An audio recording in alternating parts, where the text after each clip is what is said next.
The Renaissance. 1. Around Leonardo. Petrarch and Boccaccio. The Middle Ages passed into the Renaissance when, on Good Friday 1327, in a church at Papal Avignon, Francesco Petrarca saw Laura di Sade, whose delicate beauty, doubled by modesty, made him forget all other divinity but hers. She received the poet's adoration calmly, and gave his passion all the stimulus of denial. Through the next 26 years he composed 207 poems, all about her, in the most exquisite music that the most exquisite of languages had yet known. Listen. In qual parte del ciel, in quale idea era l'esempio, onde natura tolse quel bel viso leggiadro, in che la volse mostrar quaggiù quanto la suppotea. Qual ninfa in fonte, in selve mai qual dea, chiome d'oro si fino a Laura sciolse. Quando un cor tante in se virtute accolse, ben che la somma è di mia morte rea, per divina bellezza indarno mira, chi gli occhi de costei già mai non vide, come suavemente ella gli gira. Non sa come amor sana e come ancide, chi non sa come dolce ella sospira e come dolce parla e dolce ride. Who shall translate that melody? In Italian and Spanish the vowel has conquered the consonant. In English and German the vowel is overcome by the consonants. Nevertheless, Joseph Auslander's translation is bravely good. In what bright realm, what sphere of radiant thought, did nature find the model whence she drew that delicate dazzling image where we view here on this earth what she in heaven wrought? What fountain-haunting nymph, what dryad sought in groves, such golden tresses ever threw upon the gust? What heart such virtues knew? Though her chief virtue with my death is fraught, he looks in vain for heavenly beauty, he who never looked upon her perfect eyes, the vivid blue eyes burning brilliantly. He does not know how love yields and denies. He only knows who knows how sweetly she can talk and laugh, the sweetness of her sighs. Petrarch's poems, his sensitivity to beauty in woman, nature, literature, and art, gave voice to a basic Italian mood, and his passionate pursuit and translation of classic manuscripts endeared him to poets and prelates throughout Western Europe. In Rome, on April 8, 1341, a colorful procession of youths and senators escorted Petrarch to the steps of the Capitol, and there laid a laurel crown upon his head. From that day kings and popes gladly received him at their courts as the reigning prince of European letters. Boccaccio ranked him with the illustrious ancients, and Italy proclaimed that Virgil had been born again. Boccaccio himself was then 28 years old. He had begun life in Paris as the unpremeditated result of an entente cordiale between his father, a Florentine merchant, and a French lass of libertarian principles. Perhaps his unscheduled birth and semi-Gallic origin influenced his character and style. In 1331, 4 years after Petrarch's ecstasy, Boccaccio fell in love while worshipping in a Neapolitan church. The lady was Maria d'Aquino, known for her attractive piety and golden hair. He called her Fiammetta, little flame, and longed to singe himself in her fire. For 5 years he pursued her with poetry and prose. She let him wait till other purses ran dry, and then accepted him till his purse ran dry. Boccaccio left Naples and settled in Florence. There, in 1348, the great plague of the Black Death came and killed half the 100,000 population. Boccaccio's Decameron begins with a frightful description of the mortality, almost every family in Florence doomed to see member after member dying, watching the infected one leaving home to go and die nameless in the street. Boccaccio made his Decameron take its plan from the plague. 7 young ladies, related or neighbors, meet in church and agree to leave Florence together with their servants and to stay at some country villa till the plague should wear itself out. As a pleasant way to mitigate boredom, they invite 3 of their male friends to accompany them. They settle in a spacious country chateau and plan to while away the hours by having each tell a story on each day. As they remained together 10 days, they told 100 tales. Hence, Boccaccio entitled his collection Decameron, which was Greek for 10 days, decahemerai. Some of these novellae are crudely sensual, like that of the virile Mazzetto, who took care of an entire nunnery. Some are stories of virtuous love, like that of the patient Griselda. Some have a philosophical import, like the legend of the 3 equally precious rings, symbolizing the Jewish, Christian, and Mohammedan creeds. We gather that Boccaccio represented a middle class which was losing faith in a literal Christianity, even in the Christian moral code. So, in its very infancy, the Renaissance was voting for delights and challenges of this earthly world instead of the hypothetical pleasures of a post-mortem paradise. The Renaissance restored not only the literature of classical antiquity, but equally its pursuit of a hedonistic freedom. It was in part a pagan liberation of the senses after 1,000 years of moral discipline resting on supernatural beliefs. Florence under the Medici, 1378 to 1492. The economic base. But it took more than a revival of antiquity to make the Renaissance. First of all, it took money, smelly bourgeois money, the profits of skillful managers and lowly labor, of hazardous voyages to the east and arduous crossings of the Alps to buy goods cheap and sell them dear, of careful calculations, investments, and loans, of interest and dividends accumulated until enough surplus could be spared from the pleasures of the flesh, from the purchase of senates, signories, and mistresses, to pay a Michelangelo or a Titian to transmute wealth into beauty and perfume a fortune with the breath of art. Money is the root of all civilization. The funds of merchants, bankers, and the church paid for the manuscripts that revived antiquity, nor was it chiefly those manuscripts that freed the mind and senses of the Renaissance. It was the secularism that came from the rise of the middle classes. It was the growth of the universities, of knowledge and philosophy, the realistic sharpening of minds by the study of history and law, the broadening of minds by wider acquaintance with the world.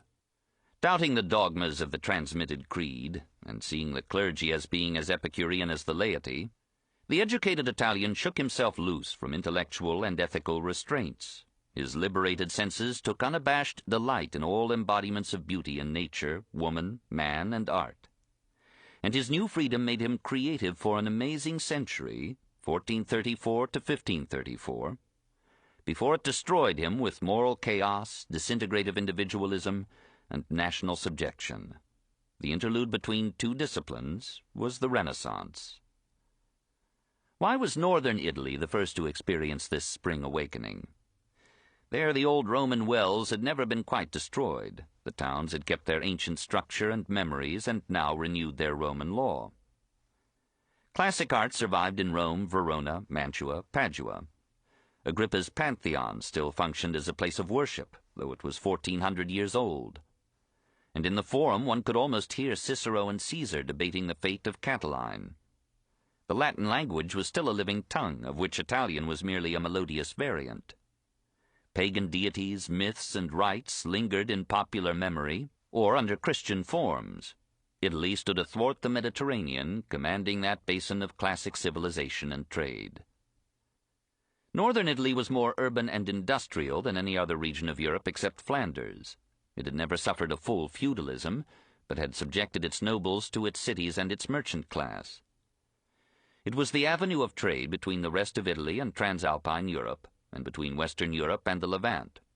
Its commerce and industry made it the richest region in Christendom. Its adventurous traders were everywhere, from the fairs of France to the farthest ports of the Black Sea.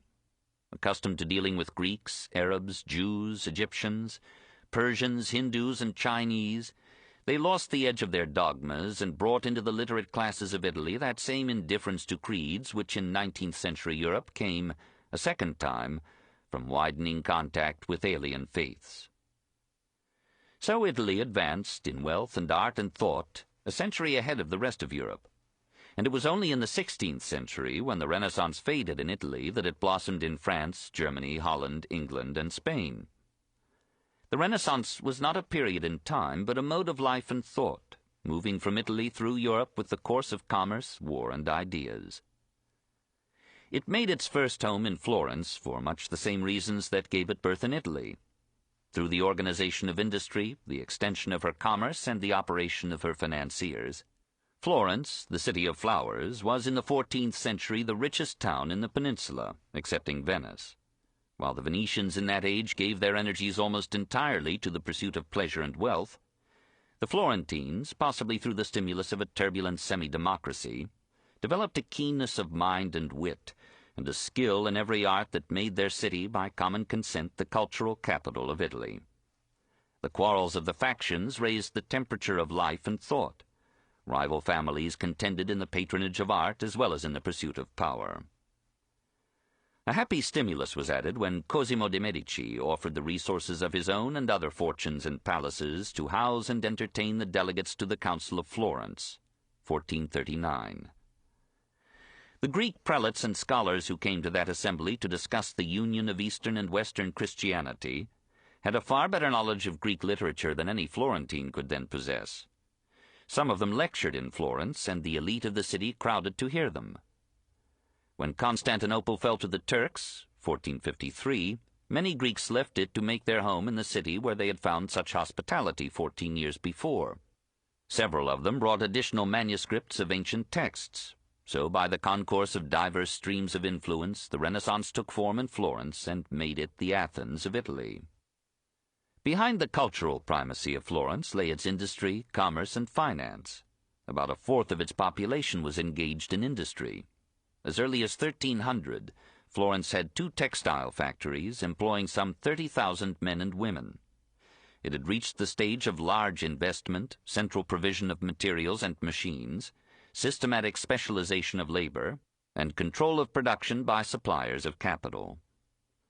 To finance this industrial revolution, Florence had 80 banking houses, which performed almost all the functions of a modern bank. Issuing letters of credit, lending substantial sums to individuals, businesses, and governments, e.g. 1,365,000 florins to Edward III of England, cashing checks, inverting the savings of their depositors, stabilizing peace, financing war. From the 13th through the 15th century, Florence was the financial capital of Europe. There the rates of exchange were fixed. In 1345, the Florentine state issued negotiable bonds paying 5% interest, and redeemable in gold at maturity. In 1400, the revenues of the government of Florence exceeded the total governmental revenue of Elizabethan England. The bankers, merchants, manufacturers, professional men and skilled workers of Florence and its realm, and of Western Europe generally, were organized in 21 guilds, called in Italy arti, or trades. The word art was applied to every skilled work and had not yet received an aesthetic connotation. Every voter had to be a member of a recognized guild. Below the 21 guilds were 72 unions of voteless workers. Below these, thousands of day laborers forbidden to organize. Below these, a few slaves. The formal government of Florence was headed by the signoria, or council of signori, or gentlemen, chosen by lot from the leaders of the guilds, and checked occasionally by a consiglio del popolo, chosen from the guild members in general. But the actual government was usually a banker who could organize florins into influence subtler and stronger than electoral power. In Florence's golden age, this was Cosimo de' Medici. Cosimo de' Medici.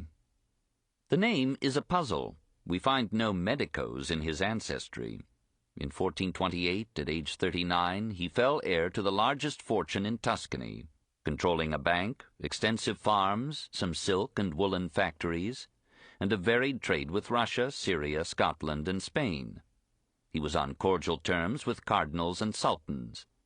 He contributed so heavily to public works and charities that the populace quietly accepted his indirect dictatorship of Florentine affairs.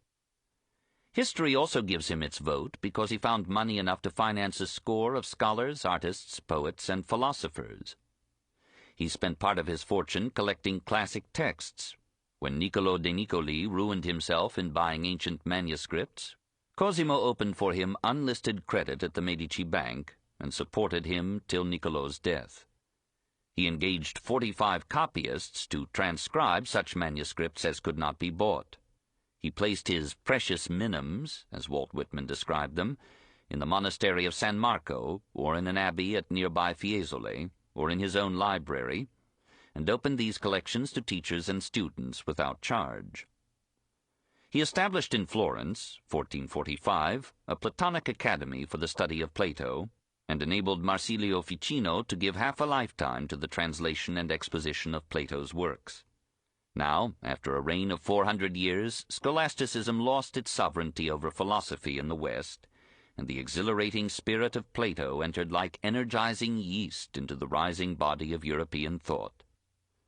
We are not attempting here a history of the Renaissance, of all its intellectual explorations and artistic splendors, but we must note in passing that, in this Florentine zenith, Filippo Brunelleschi raised over the Cathedral of Santa Maria del Fiore a precarious cupola rising 133 feet above its supporting walls, and dominating for leagues around the panorama of a red-roofed Florence nestling like a bell of roses in the lap of Tuscan hills. In that same age, Lorenzo Ghiberti designed and carved in bronze those paneled portals that made the baptistry of Florence one of the lasting glories of the Renaissance.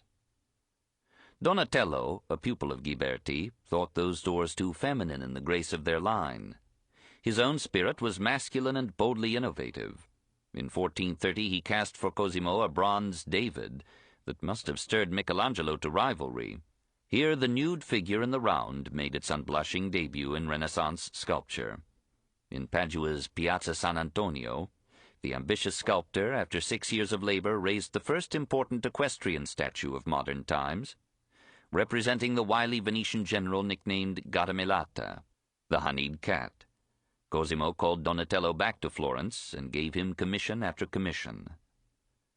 Donatello not only produced a succession of masterpieces, he persuaded Cosimo to buy choice relics of ancient sculpture and to place them in the Medici gardens for young artists to study. Patron and artist grew old together, and Cosimo took such care of the sculptor that Donatello rarely thought of money. He kept his funds, says Vasari, in a basket suspended from the ceiling of his studio, and bade his aides and friends to take from it according to their needs without consulting him. He lived in simplicity, content, to the age of 80.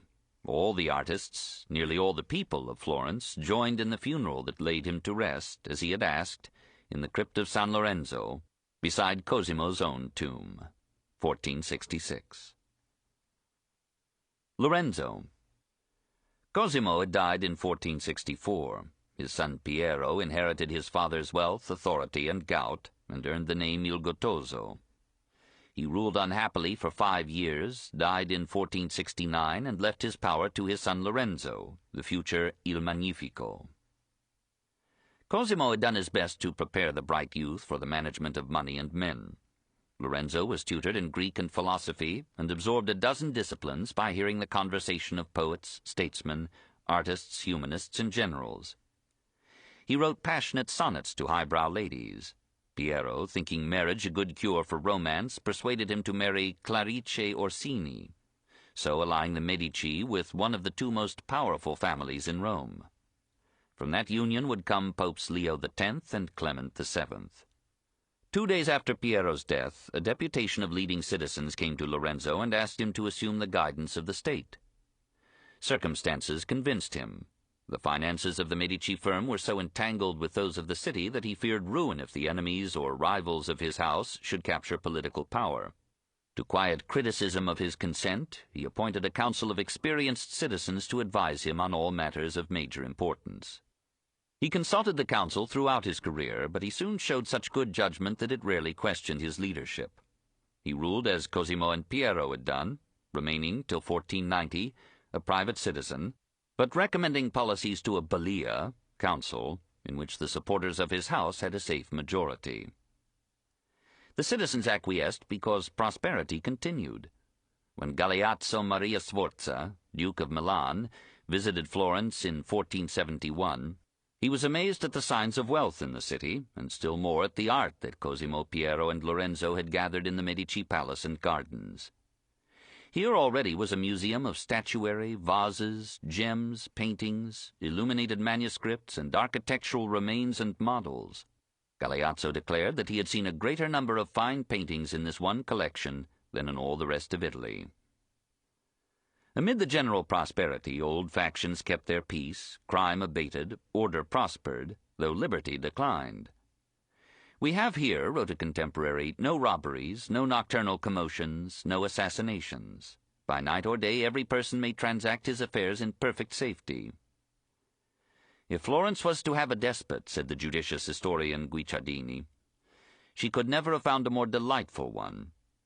The merchants preferred prosperity to freedom, the proletariat was quieted with public works ensuring employment, tournaments allured the elite, horse races thrilled the bourgeoisie, pageants amused the populace. It was the custom of the Florentines in carnival days to promenade the streets in gay or frightful masks, singing satirical or erotic songs. Lorenzo relished the jollity, but distrusted its tendency to disorder, and so ultimately resolved to bring it under control by lending it the approval and order of government. Under his rule, the pageants became the most popular feature of Florentine life.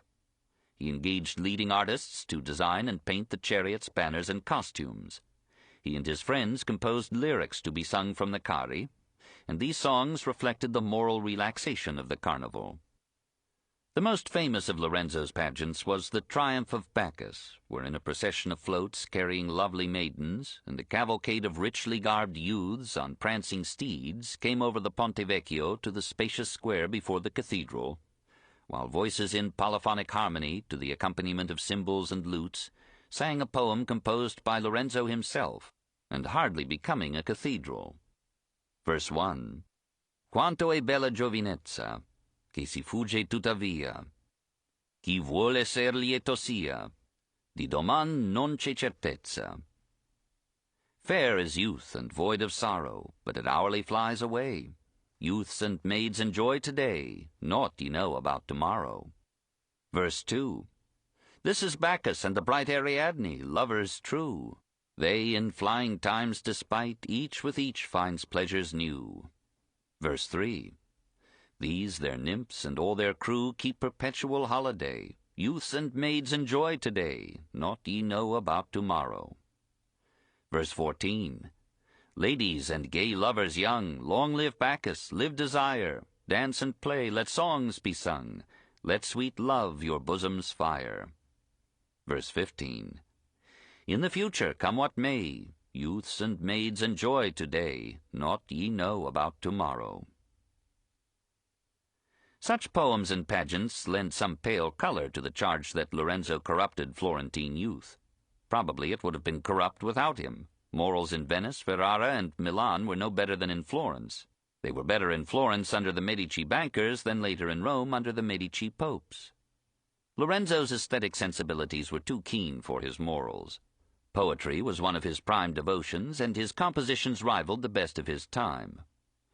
While his only superior, Politian, still hesitated between Latin and Italian, Lorenzo's verses restored to the vernacular the literary primacy that Dante had established and the humanists had overthrown. He preferred Petrarch's sonnets to the love poetry of the Latin classics, though he could read these easily in the original, and more than once he himself composed a sonnet that might have graced Petrarch's Canzoniere.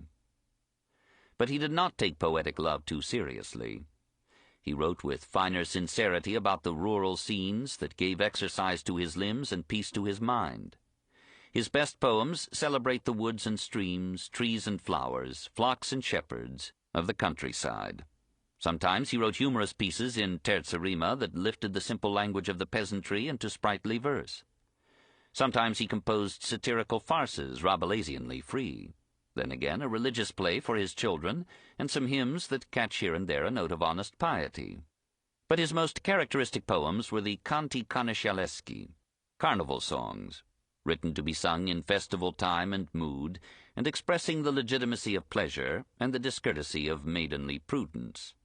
Nothing could better illustrate the morals and manners, the complexity and diversity of the Italian Renaissance, than the picture of its most central character ruling a state, managing a fortune, jousting in tournament, writing excellent poetry, supporting artists and authors with discriminating patronage, mingling at ease with scholars and philosophers, peasants and buffoons, marching in pageants, singing bawdy songs, composing tender hymns, playing with mistresses, begetting a pope, and honored throughout Europe as the greatest and noblest Italian of his time. The Age of Politian. Encouraged by his aid and example, Florentine men of letters now wrote more and more of their works in Italian. Slowly they formed that literary Tuscan which became the model and standard of the whole peninsula. The sweetest, richest, and most cultured, not only of all the languages of Italy, said the patriotic Varchi, but of all the tongues that are known today. But while reviving Italian literature, Lorenzo carried on zealously his grandfather's enterprise of gathering for the use of scholars in Florence all the classics of Greece and Rome. He sent Politian and John Lascaris to various cities in Italy and abroad to buy manuscripts. From one monastery at Mount Athos, Lascaris brought 200, of which 80 were as yet unknown to Western Europe. According to Politian, Lorenzo wished that he might be allowed to spend his entire fortune, even to pledge his furniture in the purchase of books. He paid scribes to make copies for him of manuscripts that could not be purchased, and in return he allowed other collectors, like King Matthias Corvinus of Hungary and Duke Federigo of Urbino, to send their copyists to transcribe manuscripts in the Medicean library. After Lorenzo's death, this collection was united with that which Cosimo had placed in the convent of San Marco. Together in 1495 they included 1,039 volumes, of which 460 were Greek. Michelangelo later designed a lordly home for these books, and posterity gave it Lorenzo's name, Bibliotheca Laurentiana, the Laurentian Library. When Bernardo Cennini set up a printing press in Florence, 1471, Lorenzo did not, like his friend Politian or Federigo of Urbino, turn up his nose at the new art. He seems to have recognized at once the revolutionary possibilities of movable type, and he engaged scholars to collate diverse texts in order that the classics might be printed with the greatest accuracy possible at that time. So encouraged, Bartolomeo di Libri printed the Editio Princeps of Homer, 1488, under the careful scholarship of Demetrius Chalcondyles. John Lascaris issued the Editiones Principes of Euripides, 1494, the Greek Anthology, 1494, and Lucian, 1496, and Cristoforo Landino edited Horace, 1482, Virgil, Pliny the Elder, and Dante, whose language and allusions already required elucidation. We catch the spirit of the time when we learn that Florence rewarded Cristoforo for these labors of scholarship with the gift of a splendid home. Lured by the reputation of the Medici and other Florentines for generous patronage, scholars flocked to Florence and made it the capital of literary learning. To develop and transmit the intellectual legacy of the race, Lorenzo restored and enlarged the old University of Pisa and the Platonic Academy at Florence. The latter was no formal college, but an association of men interested in Plato, meeting at irregular intervals in Lorenzo's city palace or in Ficino's villa at Careggi, dining together, reading aloud part or all of a Platonic dialogue, and discussing its philosophy. November 7th, the supposed anniversary of Plato's birth and death, was celebrated by the Academy with almost religious solemnity. A bust believed to be of Plato was crowned with flowers, and a lamp was burned before it as before the image of a deity. Among those who attended the discussion of the Platonic Academy were Politian, Pico della Mirandola, Michelangelo, and Marsilio Ficino. Marsilio had been so faithful to Cosimo's commission as to devote almost all his life to translating Plato into Latin and to studying, teaching, and writing about Platonism. In youth he was so handsome that the maidens of Florence eyed him possessively, but he cared less for them than for his books. For a time he lost his religious faith. Platonism seemed superior. He addressed his students as beloved in Plato, rather than beloved in Christ. He burned candles before a bust of Plato and adored him as a saint. Christianity appeared to him in this mood as but one of the many religions that hid elements of truth behind their allegorical dogmas and symbolic rites. St. Augustine's writings and gratitude for recovery from a critical illness won him back to the Christian faith. At 40 he became a priest, but he remained an enthusiastic Platonist. Socrates and Plato, he argued, had expounded a monotheism as noble as that of the prophets. They too, in their minor way, had received a divine revelation. So indeed had all men in whom reason ruled. Following his lead, Lorenzo and most of the humanists sought not to replace Christianity with another faith, but to reinterpret it in terms that a philosopher could accept. For a generation or two, 1447 to 1534, the Church smiled tolerantly on the enterprise. Next to Lorenzo himself, Count Giovanni Pico della Mirandola was the most fascinating personality in the Platonic Academy. Born in the town, near Modena, made famous by his name, he studied at Bologna and Paris, and was received with honor at almost every court in Europe. Finally, Lorenzo persuaded him to make Florence his home. His eager mind took up one study after another, poetry, philosophy, architecture, music, and achieved in each some outstanding excellence. Politian described him as a paragon in whom nature had united all her gifts. Tall and finely molded, with something of divinity shining in his face, a man of penetrating glance, indefatigable study, miraculous memory, and ecumenical erudition, eloquent in several languages, a favorite with women and philosophers, and as lovable in character as he was handsome in person and eminent in all qualities of intellect. His mind was open to every philosophy and every faith. He could not find it in him to reject any system, any man. And though in his final years he spurned astrology, he welcomed mysticism and magic as readily as he accepted Plato and Christ. He had a good word to say for the scholastic philosophers, whom most other humanists repudiated as having barbarously expressed absurdities. He found much to admire in Arabic and Jewish thought, and numbered several Jews among his teachers and honored friends. He studied the Hebrew Kabbalah, innocently accepted its alleged antiquity, and announced that he had found in it full proofs for the divinity of Christ. As one of his feudal titles was Count of Concordia, he assumed the high duty of reconciling all the great religions of the West, Judaism, Christianity, and Islam, and these with Plato, and Plato with Aristotle. Though flattered by all, he retained to the end of his brief life a charming modesty that was impaired only by his ingenuous trust in the accuracy of his learning and the power of human reason. Going to Rome at the age of 24, 1486, he startled priests and pundits by publishing a list of 900 propositions, covering logic, metaphysics, theology, ethics, mathematics, physics, magic, and the Kabbalah, and including the generous heresy that even the greatest mortal sin, being finite, could not merit eternal punishment. Pico proclaimed his readiness to defend any or all of these propositions in public debate against any person, and offered to pay the traveling expenses of any challenger from whatever land he might come. As a preface to this proposed tournament of philosophy, he prepared a famous oration, later entitled De Hominis Dignitate, on the dignity of man, which expressed with youthful ardor the high opinion that the humanists, contradicting most medieval views, held of the human species.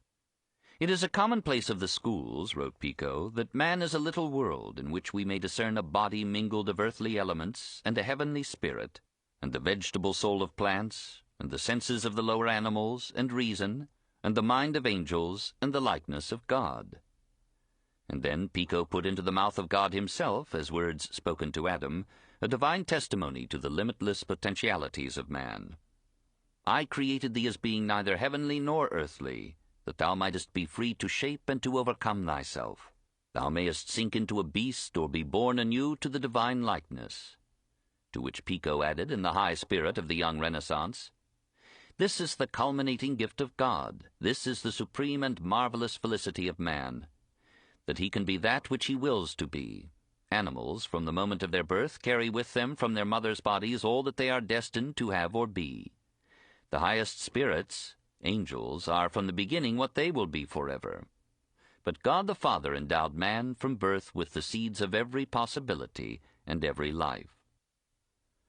No one cared to accept Pico's multifarious challenge, but Pope Innocent VIII condemned 3 of the propositions as heretical. Since these formed so tiny a proportion of the whole, Pico might have expected mercy, and indeed Innocent did not press the matter. But Pico issued a cautious retraction and departed for Paris, where the university offered him protection. In 1493, Alexander the Sixth, with his wonted geniality, notified Pico that all was forgiven. Back in Florence, Pico became a devout follower of Savonarola, abandoned his pursuit of omniscience, burned his 5 volumes of love poetry, gave his fortune to provide marriage dowries for poor girls, and himself adopted a semi-monastic life. He thought of joining the Dominican order, but died before he could make up his mind, still a youth of 31. His influence survived his brief career and inspired Reuchlin to continue in Germany those Hebrew studies which had been among the passions of Pico's life. Lorenzo passes. For some time before his death, Lorenzo perceived that he, who had preached the gospel of joy, had not much longer to live. His wife died in 1488, and though he had been unfaithful to her, he sincerely mourned her loss and missed her helping hand. She had given him numerous progeny, of whom 7 survived. He had sedulously supervised their education, and in his later years he labored to guide them into marriages that might redound to the happiness of Florence as well as their own. Lorenzo retired from active participation in the government of Florence, delegated more and more of his public and private business to his son Piero, and sought comfort in the peace of the countryside and the conversation of his friends. He excused himself in a characteristic letter. What can be more desirable to a well-regulated mind than the enjoyment of leisure with dignity? This is what all good men wish to obtain, but which great men alone accomplish. In the midst of public affairs, we may indeed be allowed to look forward to a day of rest. But no rest should totally seclude us from an attention to the concerns of our country. I cannot deny that the path which it has been my lot to tread has been arduous and rugged, full of dangers and beset with treachery.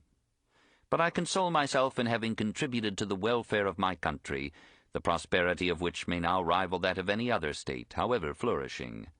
Nor have I been inattentive to the interests and advancement of my own family, having always proposed to my imitation the example of my grandfather Cosimo, who watched over his public and private concerns with equal vigilance. Having now obtained the object of my cares, I trust I may be allowed to enjoy the sweets of leisure, to share the reputation of my fellow citizens, and to exult in the glory of my native place. But little time was left him to enjoy his unaccustomed peace. He had hardly moved to his villa at Careggi, March 21, 1492, when his stomach pains became alarmingly intense. Specialist physicians were summoned who made him drink a mixture of jewels. He became rapidly worse and reconciled himself to death. He expressed to Pico and Politian his sorrow that he could not live long enough to complete his collection of manuscripts for their accommodation and the use of students. As the end approached him, he sent for a priest, and with his last strength insisted on leaving his bed to receive the sacrament on his knees. He thought now of the uncompromising preacher who had denounced him as a destroyer of liberty and a corrupter of youth, and he longed to have that man's forgiveness before he died. He dispatched a friend to beg Savonarola to come to him to hear his confession and give him a more precious absolution. Savonarola came. According to Politian, he offered absolution on 3 conditions: that Lorenzo should have a lively faith in God's mercy, should promise to mend his life if he recovered, and should meet death with fortitude. Lorenzo agreed and was absolved. According to Savonarola's early biographer, G.F. Pico, not the humanist, the 3rd condition was that Lorenzo should promise to restore liberty to Florence. In Pico's account, Lorenzo made no response to this demand, and the friar left him unabsolved. On April 9, 1492, Lorenzo died, aged 43.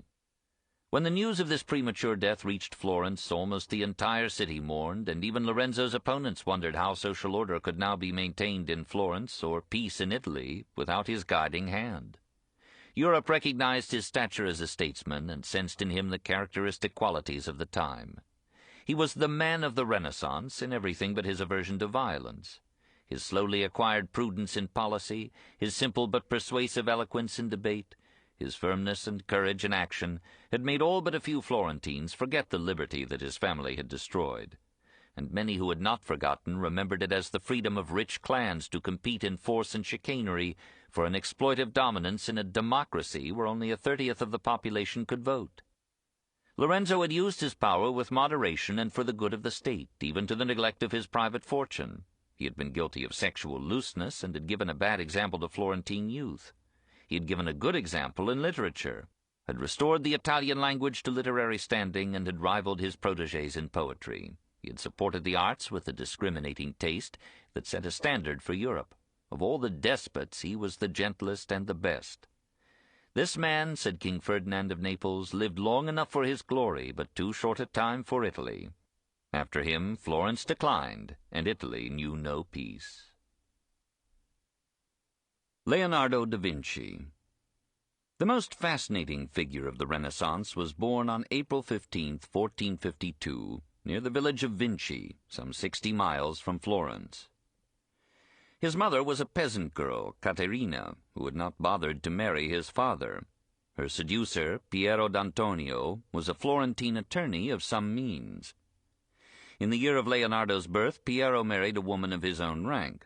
Caterina had to be content with a peasant husband. She yielded her pretty love-child to Piero and his wife, and Leonardo was brought up in semi-aristocratic comfort without maternal love. Perhaps in that early environment he acquired his taste for fine clothing and his aversion to women. He went to a neighborhood school, took fondly to mathematics, music, and drawing, and delighted his father by his singing and his playing of the lute. Yet Leonardo in his prime was known for his strength, bending a horseshoe with his hands. He was an expert fencer, and skilled in riding and managing horses, which he loved as the noblest and fairest of animals.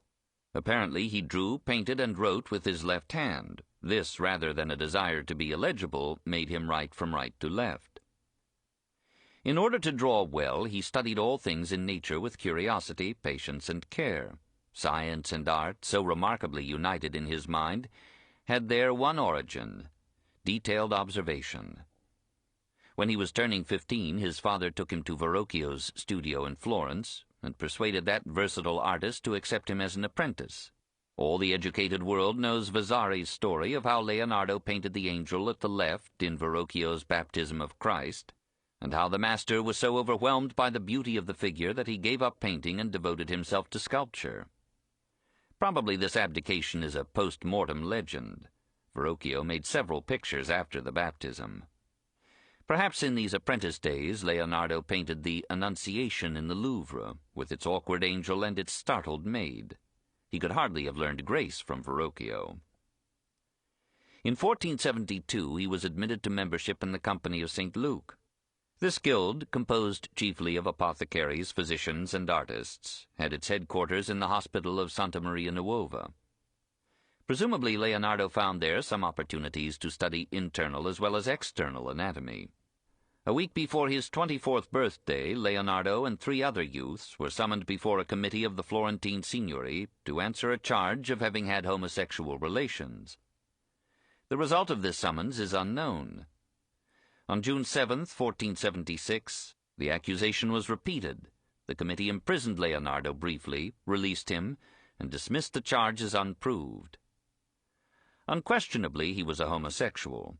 As soon as he could afford to have his own studio, he gathered handsome young men about him. He took some of them with him on his migrations from city to city. He referred to one or another of them in his manuscripts as amantissimo or carissimo, most beloved, dearest. What his intimate relations with these youths were, we do not know. Some passages in his notes suggest a distaste for sexual congress in any form. Leonardo might reasonably doubt why he and a few others had been singled out for public accusation when homosexuality was so widespread in the Italy of the time. He never forgave Florence for the indignity of his arrest. Apparently he took the matter more seriously than the city did. A year after the accusation, he was invited and agreed to accept a studio in the Medici Gardens.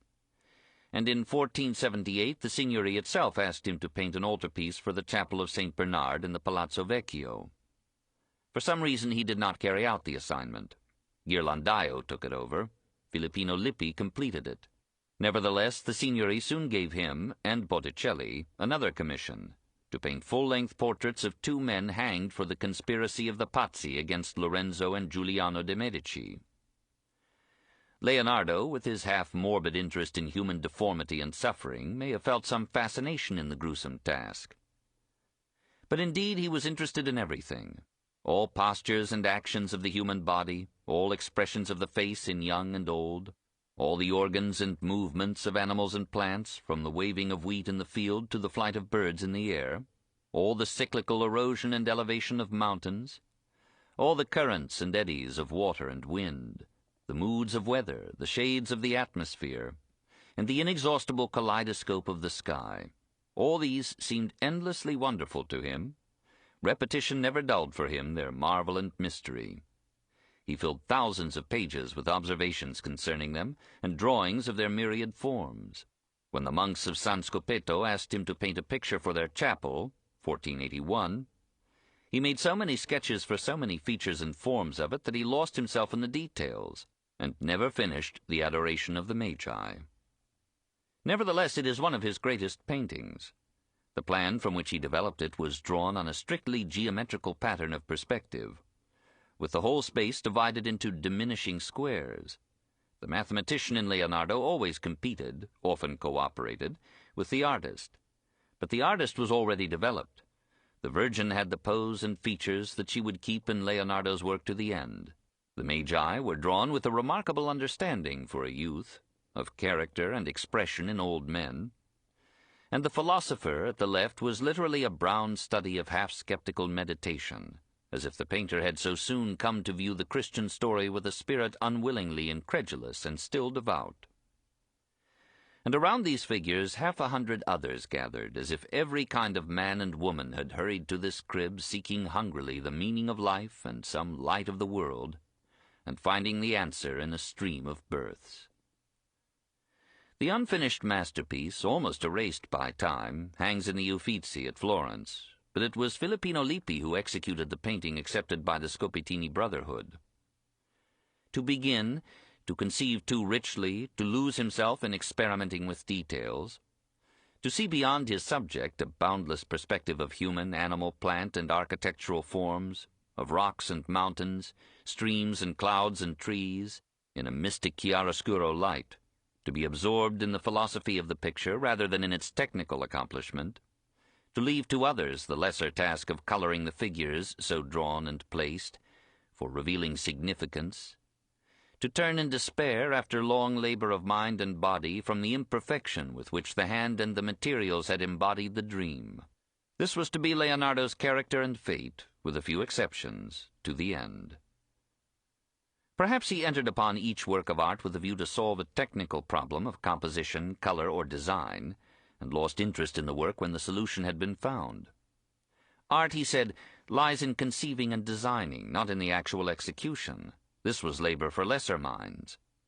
Or he pictured to himself some subtlety, significance, or perfection that his patient and at last impatient hand could not realize, and he abandoned the effort in despair. He passed too quickly from one task or subject to another. He was interested in too many things. He lacked a unifying purpose, a dominating idea. This universal man was a medley of brilliant fragments. He was possessed of and by too many abilities to harness them to one goal. He wrote 5,000 pages, but never completed one book. Quantitatively, he was more an author than an artist. He aspired to be a good writer. He made several attempts at eloquence, as in his repeated descriptions of a flood, and wrote vivid accounts of a tempest and a battle. He clearly intended to publish some of his writings, and often began to put his notes into order for this purpose. So far as we know, he published nothing during his lifetime, but he must have allowed some friends to see selected manuscripts, for there are references to his writings in Flavio Biondo, Jerome Cardan, and Cellini. He wrote equally well on science and art, and divided his time almost evenly between them. The most substantial of his manuscripts is the Trattato della Pittura, or Treatise on Painting, first published in 1651. Despite devoted modern editing, it is still a loose aggregation of fragments, in poor array and often repetitious. Leonardo anticipates those who argue that painting can be learned only by painting. He thinks a sound knowledge of theory helps, and he laughs off his critics as being like those of whom Demetrius declared that he took no more account of the wind that came from their mouths than of that which they expelled from their lower parts. His basic precept is that the student of art should study nature rather than copy the works of other artists. See to it, O painter, that when you go into the fields you give your attention to the various objects, looking carefully in turn first at one object, then at another, making a bundle of different things selected among those of less value. Of course, the painter must study anatomy, perspective, modeling by light and shade. Boundaries, sharply defined, make a picture seem wooden. Always make the figure so that the bosom is not turned in the same direction as the head. Here is one secret of the grace in Leonardo's own compositions. Finally, he urges, make figures with such action as may suffice to show what the figure has in mind. Did he forget to do this with Mona Lisa, or did he exaggerate our ability to read the soul in the eyes and the lips? He made portraits of Ludovico, regent of Milan, and his pretty bride Beatrice d'Este, and of their children, of Ludovico's mistresses Cecilia Gafflerani and Lucrezia Crivelli. These paintings are lost unless La Belle Ferronnière of the Louvre is Lucrezia. Vasari speaks of the family portraits as marvelous, and the picture of Lucrezia inspired a poet to a fervid eulogy of the lady's beauty and the artist's skill. Perhaps Cecilia was Leonardo's model for the Virgin of the Rocks. The painting was contracted for, 1483, by the Confraternity of the Conception, as the central part of an altarpiece for the Church of San Francesco. The original was later bought by Francis I and is in the Louvre. Standing before it, we note the softly maternal face that Leonardo would use a dozen times in later works. An angel recalling the one in Verrocchio's Baptism of Christ, 2 infants exquisitely drawn, and a background of jutting, overhanging rocks that only Leonardo could have conceived as Mary's habitat. The colors have been darkened by time, but possibly the artist intended a darkling effect, and suffused his pictures with a hazy atmosphere that Italy calls sfumato, smoked. This is one of Leonardo's greatest pictures, surpassed only by The Last Supper, Mona Lisa, and the Virgin Child and St. Anne. The Last Supper and Mona Lisa are the world's most famous paintings.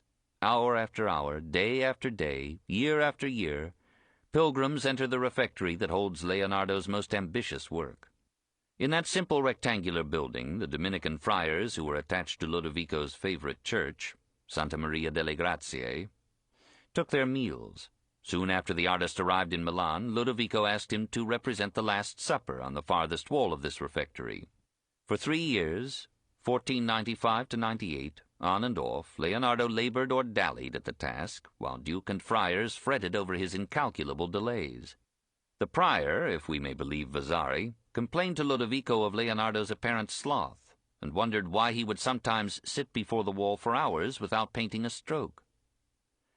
Leonardo had no trouble explaining to the duke, who had some trouble explaining to the prior, that an artist's most important work lies in conception rather than in execution, and, as Vasari put it, men of genius do most when they work least. There were in this case, said Leonardo to Ludovico, 2 special difficulties: to conceive features worthy of the Son of God, and to picture a man as heartless as Judas. Perhaps, he slyly suggested, he might use the too frequently seen face of the prior as a model for Iscariot. Leonardo hunted throughout Milan for heads and faces that might serve him in representing the apostles. From 100 such quarries he chose the features that were melted in the mintage of his art into those astonishingly individualized heads that make the wonder of the dying masterpiece. Sometimes he would rush from the streets or his studio to the refectory, add a stroke or 2 to the picture, and depart. The subject was superb, but from a painter's point of view it was pitted with hazards. It had to confine itself to male figures and a modest table in a simple room. There could be only the dimmest landscape or vista. No grace of women might serve as foil to the strength of the men. No vivid action could be brought in to set the figures into motion and convey the sense of life. Leonardo let in a glimpse of landscape through the 3 windows behind Christ. As a substitute for action, he portrayed the gathering at the tense moment Christ has prophesied that one of the apostles will betray him, and each is asking, in fear or horror or amazement, "Is it I?" The institution of the Eucharist might have been chosen, but that would have frozen all 13 faces into an immobile and stereotyped solemnity. Here, on the contrary, there is more than violent physical action. There is a searching and revelation of spirit. Never again so profoundly has an artist revealed in one picture so many souls.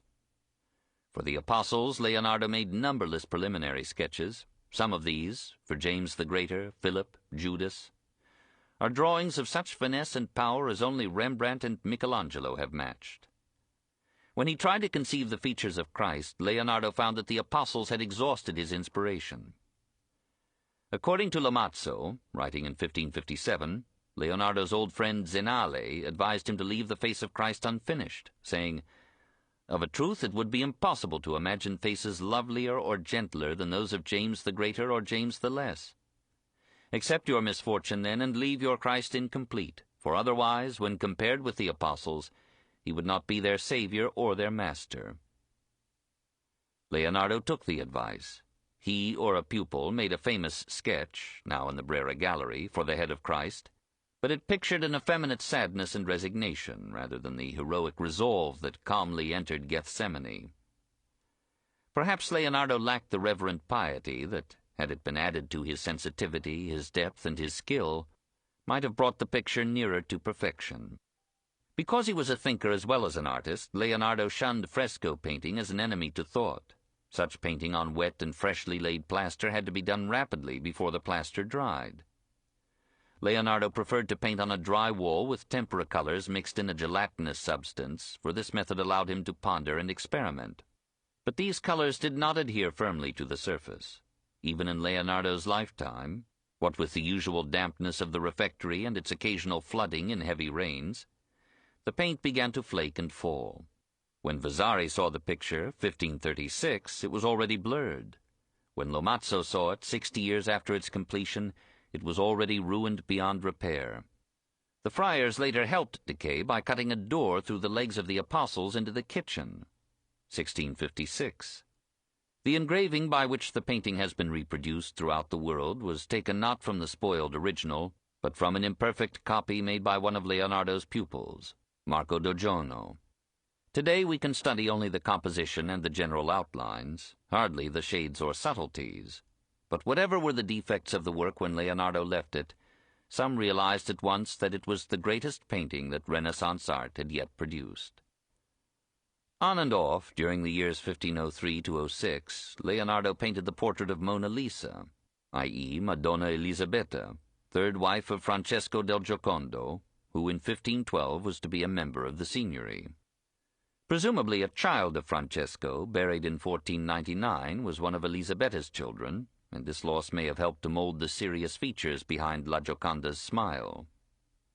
That Leonardo should call her back to his studio so many times during those 3 years, that he should spend upon her portrait all the secrets and nuances of his art, modeling her softly with light and shade, framing her in a fanciful vista of trees and waters, mountains and sky, clothing her in a raiment of velvet and satin woven into folds whose every wrinkle is a masterpiece, studying with passionate care the subtle muscles that form and move the mouth, bringing musicians to play for her, and to evoke upon her features the disillusioned tenderness of a mother remembering a departed child.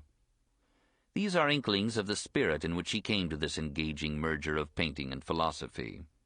1,000 interruptions, 100 distracting interests, the simultaneous struggle with the Anghiari design, left unbroken the unity of his conception, the unwanted pertinacity of his zeal.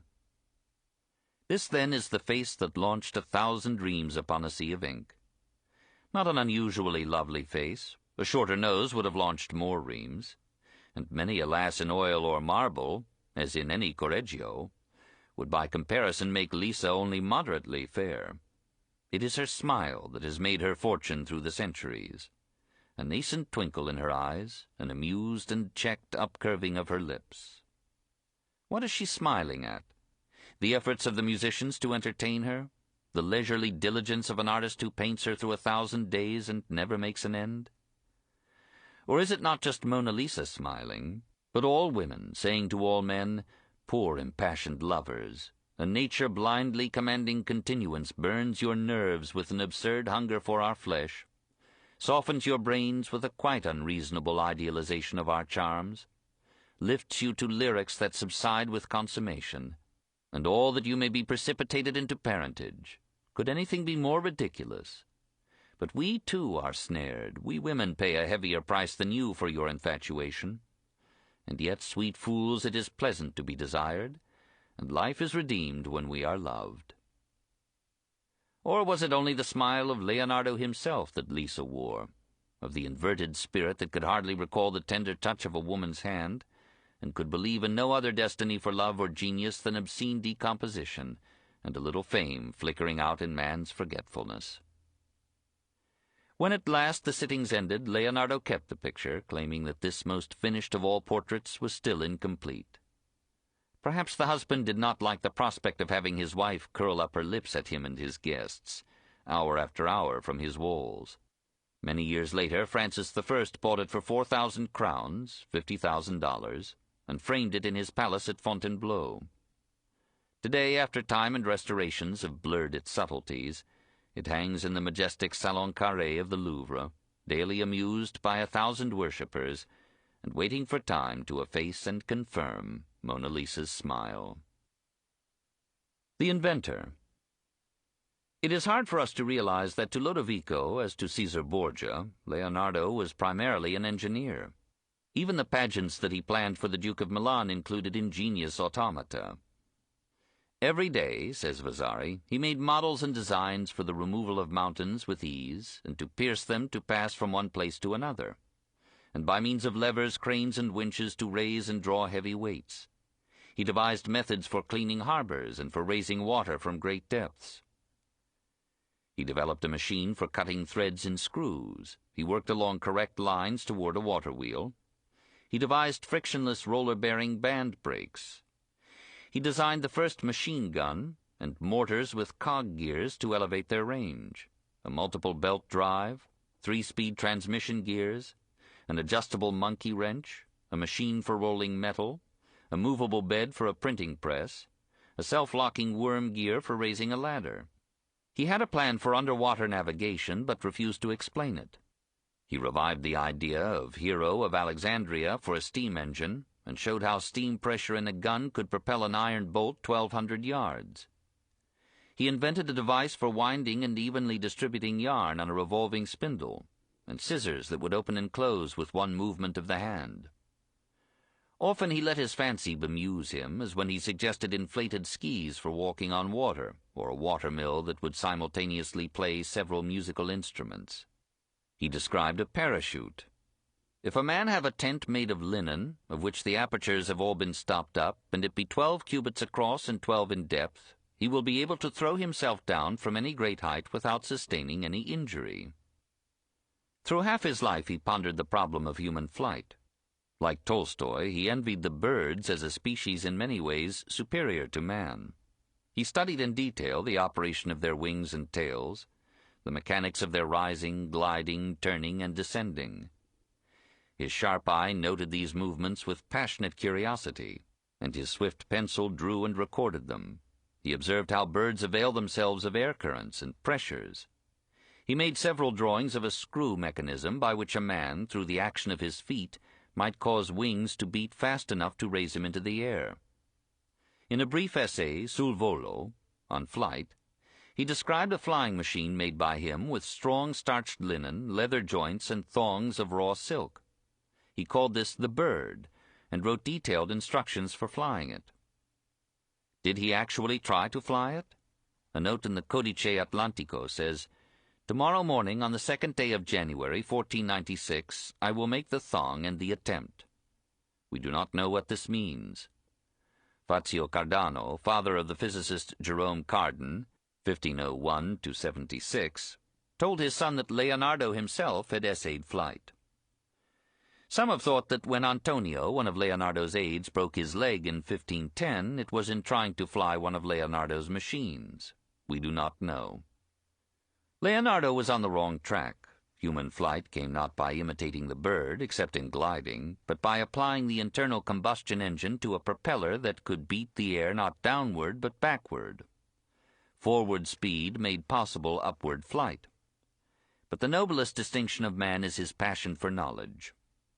Shocked by the wars and crimes of mankind, disheartened by the selfishness of ability and the perpetuity of poverty, saddened by the superstitions and credulities with which the nations and generations gild the brevity and indignities of life, we feel our race in some part redeemed when we see that it can hold a soaring dream in its mind and heart for 3,000 years, from the legend of Daedalus and Icarus, through the baffled groping of Leonardo and 1,000 others, to the glorious and tragic victory of our time.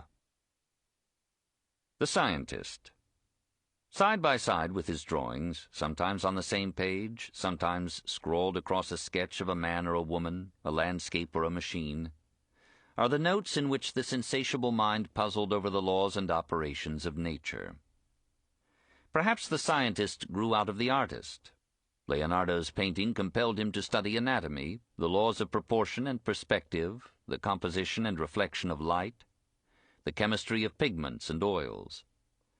From these researches he was drawn to a more intimate investigation of structure and function in plants and animals, and from these inquiries he rose to a philosophical conception of universal and invariable natural law. Often the artist peered out again in the scientist.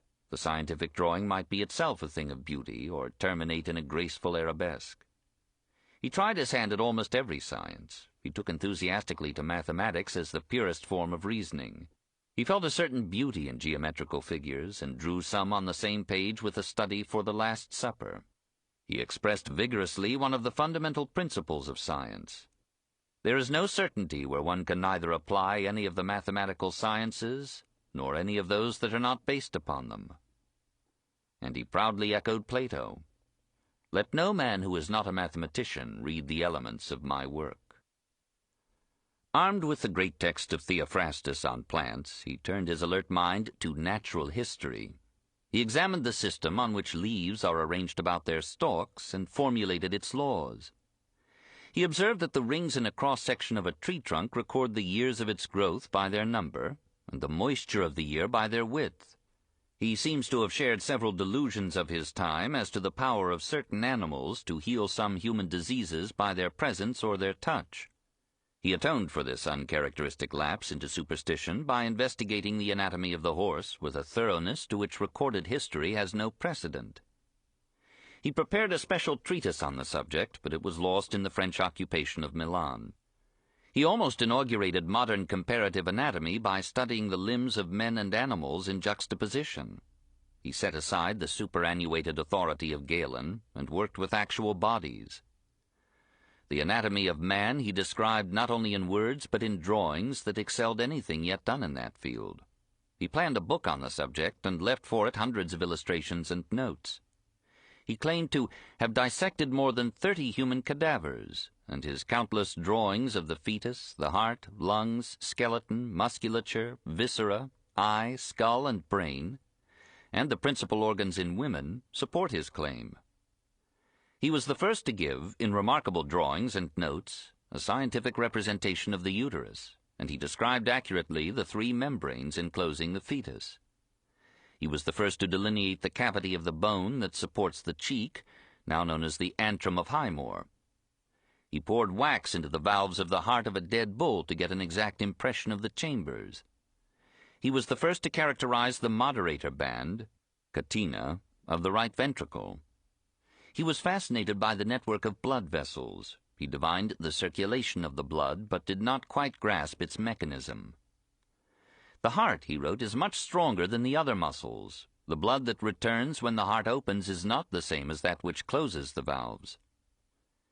He traced the blood vessels, nerves, and muscles of the body with fair accuracy.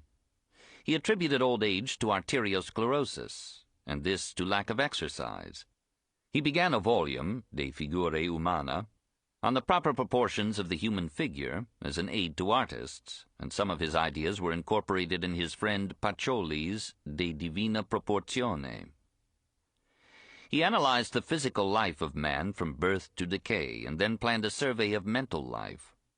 Oh, that it may please God to let me also expound the psychology of the habits of man in such fashion as I am describing his body. From his studies in so many fields, Leonardo rose at times to philosophy. O marvelous necessity, thou with supreme reason constrainest all effects to be the direct result of their causes, and by a supreme and irrevocable law, every natural action obeys thee by the shortest possible process. This has all the proud ring of 19th-century science, and suggests that Leonardo had shed some theology. Vasari, in the first edition of his Life of the Artist, wrote that he was of so heretical a cast of mind that he conformed to no religion whatever, accounting it perchance better to be a philosopher than a Christian. but Vasari omitted this passage in later editions. Like many Christians of the time, Leonardo took a fling now and then at the clergy. He called them Pharisees, accused them of deceiving the simple with bogus miracles, and smiled at the false coin of celestial promissory notes which they exchanged for the coinage of this world. On one Good Friday he wrote, "Today all the world is in mourning because one man died in the Orient." He seems to have thought that dead saints were incapable of hearing the prayers addressed to them. "I could wish that I had such power of language as should avail me to censure those who would extol the worship of men above that of the sun. Those who have wished to worship men as gods have made a very grave error." He took more liberties with Christian iconography than any other Renaissance artist. He suppressed halos, put the Virgin across her mother's knee, and made the infant Jesus try to bestride the symbolic lamb. He saw mind in matter and believed in a spiritual soul, but apparently thought that the soul could act only through matter, and only in harmony with invariable laws. He addressed the deity with humility and fervor in some passages, but at other times he identified God with nature, natural law, and necessity. A mystic pantheism was his religion until his final years. Probably he did little painting after 1517, for in that year he suffered a paralytic stroke that immobilized his right side. He painted with his left hand, but needed both hands for careful work. He was now a wrinkled wreck of the youth whose repute for beauty of body and face came down to Vasari across half a century. His once proud self-confidence faded, his serenity of spirit yielded to the pains of decay, his love of life gave place to religious hope. He made a simple will, but he asked for all the services of the Church at his funeral.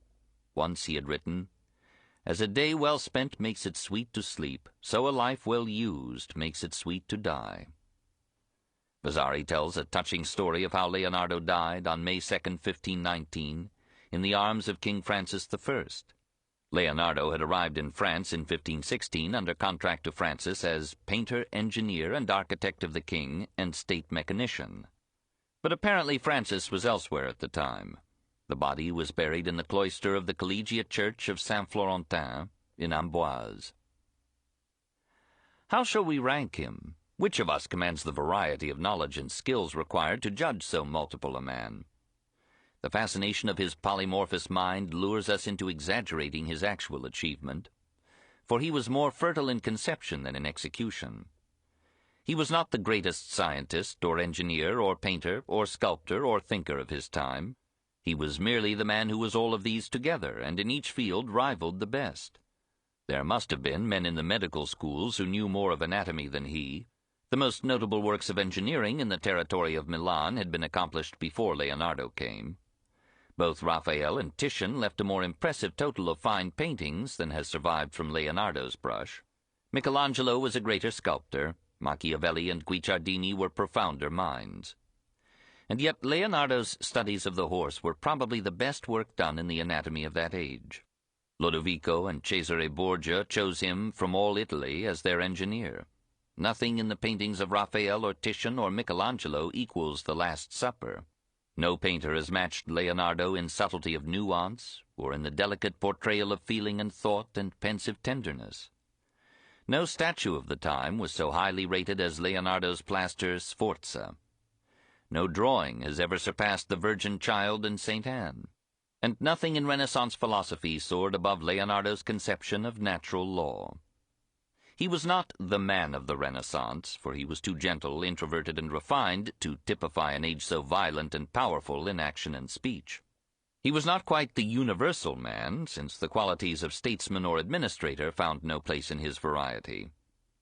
But with all his limitations and incompletions, he was the fullest man of the Renaissance, perhaps of all time. Contemplating his achievement, we marvel at the distance that man has come from his origins, and renew our faith in the possibilities of mankind. The Renaissance. 2. Rome. The Wandering Papacy, 1309 to 1417. In 1309, the papacy had abandoned Rome as ungovernable, and had established itself in Avignon, where it became, to the anguish of most Christians, a captive of the French kings. After 1377, the papacy divided itself into hostile camps, with rival popes at Rome and Avignon, while across the Mediterranean, in Africa and Asia, a virile and warlike Mohammedanism spread and multiplied, threatening the life of Christianity. This papal schism continued until prelates, princes, and scholars assembled at Constance in 1414, and, after 3 years of debate and negotiation, chose as Pope Cardinal Odone Colonna, who took the name of Martin V. He restored the supremacy of the papacy over the councils and rapidly replenished the papal treasury, much to the discomfort of Catholics north of the Alps. In 1430, a German envoy to Rome sounded the tocsin of the Reformation of 1517. Greed reigns supreme in the Roman court, and day by day finds new devices for extorting money from Germany under pretext of ecclesiastical fees. Hence much outcry and heart-burnings. Also many questions in regard to the papacy will arise, or else obedience will at last be entirely renounced, to escape from these outrageous exactions of the Italians. And this latter course, as I perceive, would be acceptable to many countries. There ensued a half-hidden contest between the nascent Reformation and the maturing Renaissance for control of the income and mind of the Roman Church.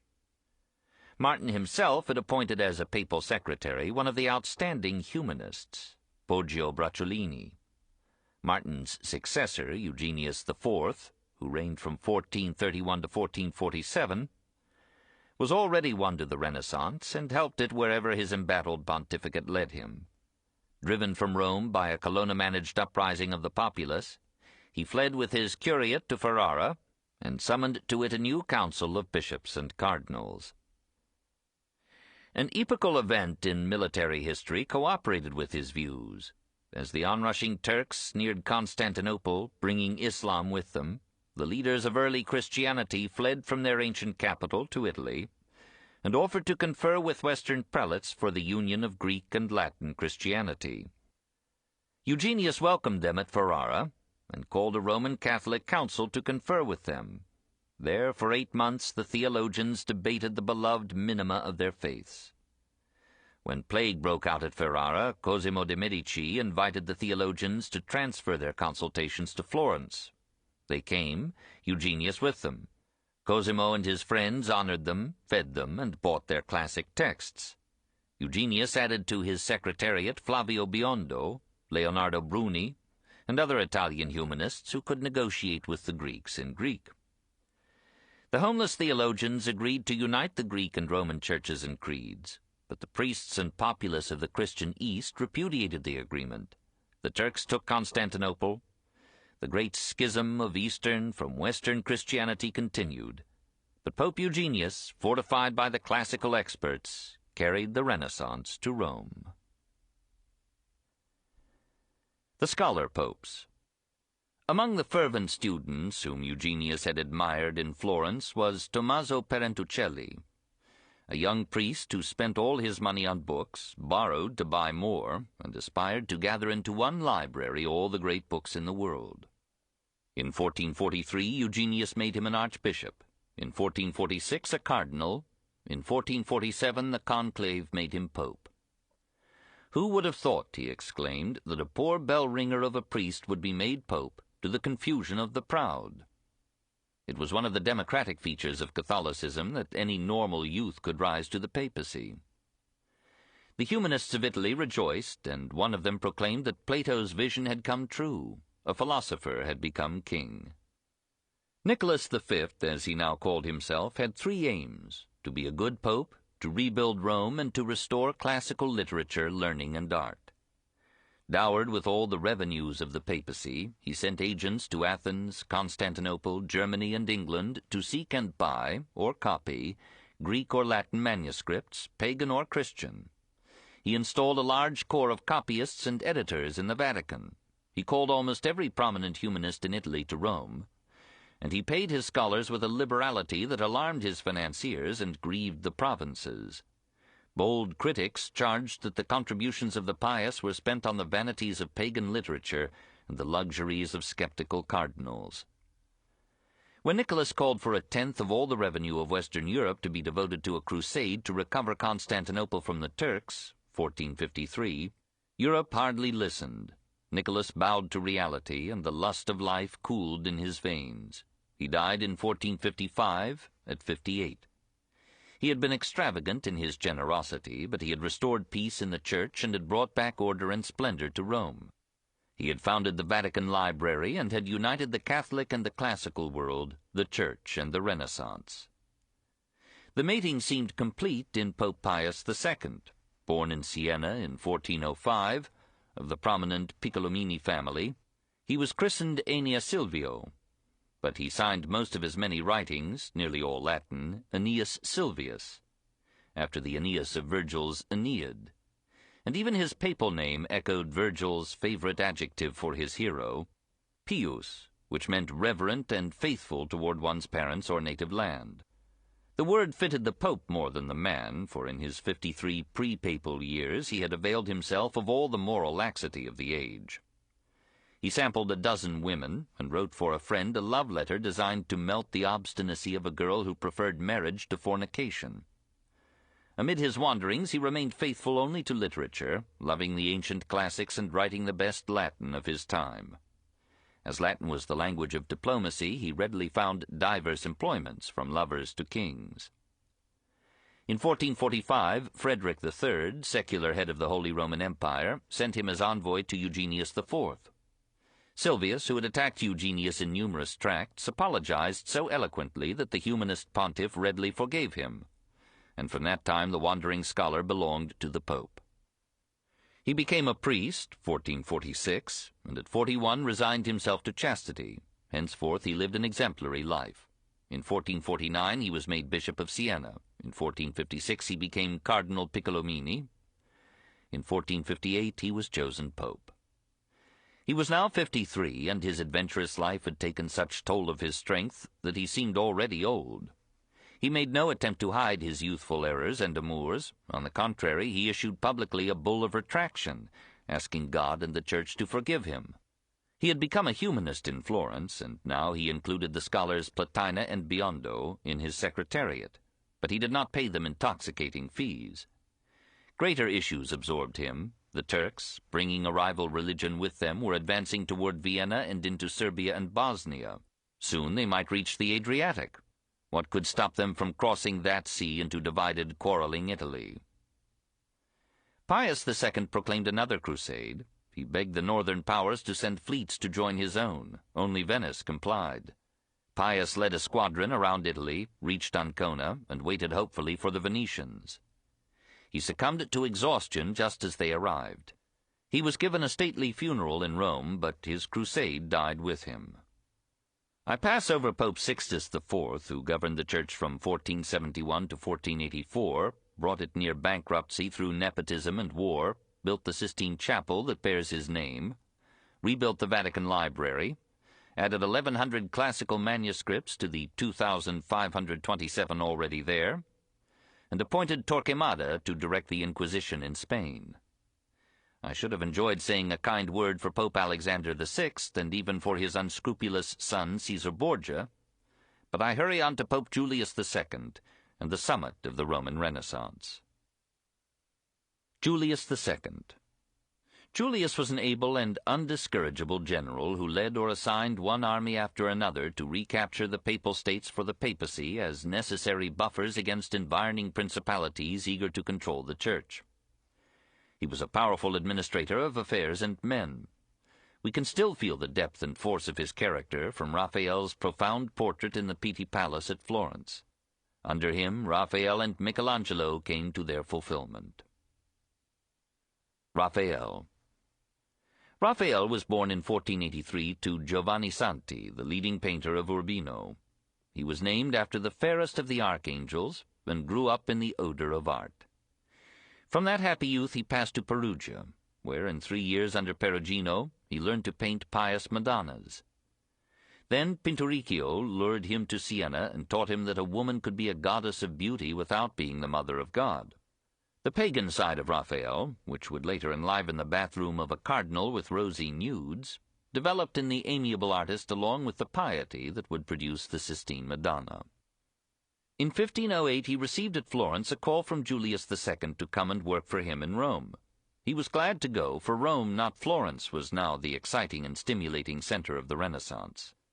Julius had found in the Vatican some administrative rooms whose walls seemed to call for fresh decoration. In consultation with theologians and scholars, a plan was devised to illustrate the union of religion and philosophy, of classic culture and Christianity, of church and state, in the civilization of the Renaissance. Raphael worked on the project for 4.5 years with almost religious care and dedication. On one wall he pictured the persons of the Christian Trinity, with Mary near them. In a cloud around them, Adam, Abraham, Moses, David, Peter, and Paul, and other heroes of the Testaments, binding them in all illuminating continuity of the two religions. Cherubim and seraphim weaving through space as if on the wings of song. Below them, theologians and philosophers debating the doctrine of the Eucharist, and the human characters so individualized as to make each figure a biography. All this disputa del sacramento by a youth of 28. But could this happy condottiere of the brush represent with equal force and grandeur the role of science and philosophy among men? We have no evidence that Raphael had ever done much reading. He spoke with his brush and listened with his eyes. He lived in a world of form and color in which words were trivial things unless they issued in the significant actions of men and women. He must have prepared himself by hurried study, by dipping into Plato and Diogenes Laertius and Marsilio Ficino, and by humble conversation with learned men, to rise now to his supreme conception, the school of Athens, 100 figures summing up rich centuries of Greek thought, and all gathered in an immortal moment under the coffered arch of a massive pagan portico. There, on the wall directly facing the apotheosis of theology and the Disputa, is the Glorification of Philosophy, Plato of the Jove-like brow, deep eyes, flowing white hair and beard, with a finger pointing upward to his perfect state. Aristotle walking quietly beside him, 30 years younger, handsome and cheerful, holding out his hand with downward palm, as if to bring his master's soaring idealism back to earth and the possible. Socrates counting off his arguments on his fingers, with armed Alcibiades listening to him lovingly. Pythagoras trying to imprison in harmonic tables the music of the spheres. A fair lady who might be Aspasia. Heraclitus writing Ephesian riddles. Diogenes lying carelessly disrobed on the marble steps. Archimedes drawing geometries on a slate for 4 absorbed youths. Ptolemy and Zoroaster bandying globes. A boy at the left running up eagerly with books, surely seeking an autograph. An assiduous lad seated in a corner taking notes. Peeking out at the left, little Federigo of Mantua, Julius's pet. Bramante again, and hiding modestly, almost unseen, Raphael himself, now sprouting a mustache. There are many more about whose identity we shall let leisurely pundits dispute. All in all, such a parliament of wisdom had never been painted, perhaps never been conceived before. And not a word about heresy, no philosophers burned at the stake. Here, under the protection of a pope too great to fuss about the difference between one error and another, the young Christian has suddenly brought all these pagans together, painted them in their own character and with remarkable understanding and sympathy, and placed them where the theologians could see them and exchange fallibilities, and where the Pope, between one document and another, might contemplate the cooperative process and creation of human thought. This painting and the Disputa are the ideal of the Renaissance, pagan antiquity and Christian faith living together in one room and harmony. These rival panels, in the sum of their conception, composition, and harmony, were to be surpassed only by Michelangelo, Tintoretto, and Veronese, and equaled by none in representing the marriage of Pericles' Greece and Leo's Rome. Almost at the same time, 1508–12, as Raphael's work for Julius II, 1505–12, the culminating figure of the Renaissance, under the same papal scrutiny, painted the ceiling of the Sistine Chapel. Michelangelo.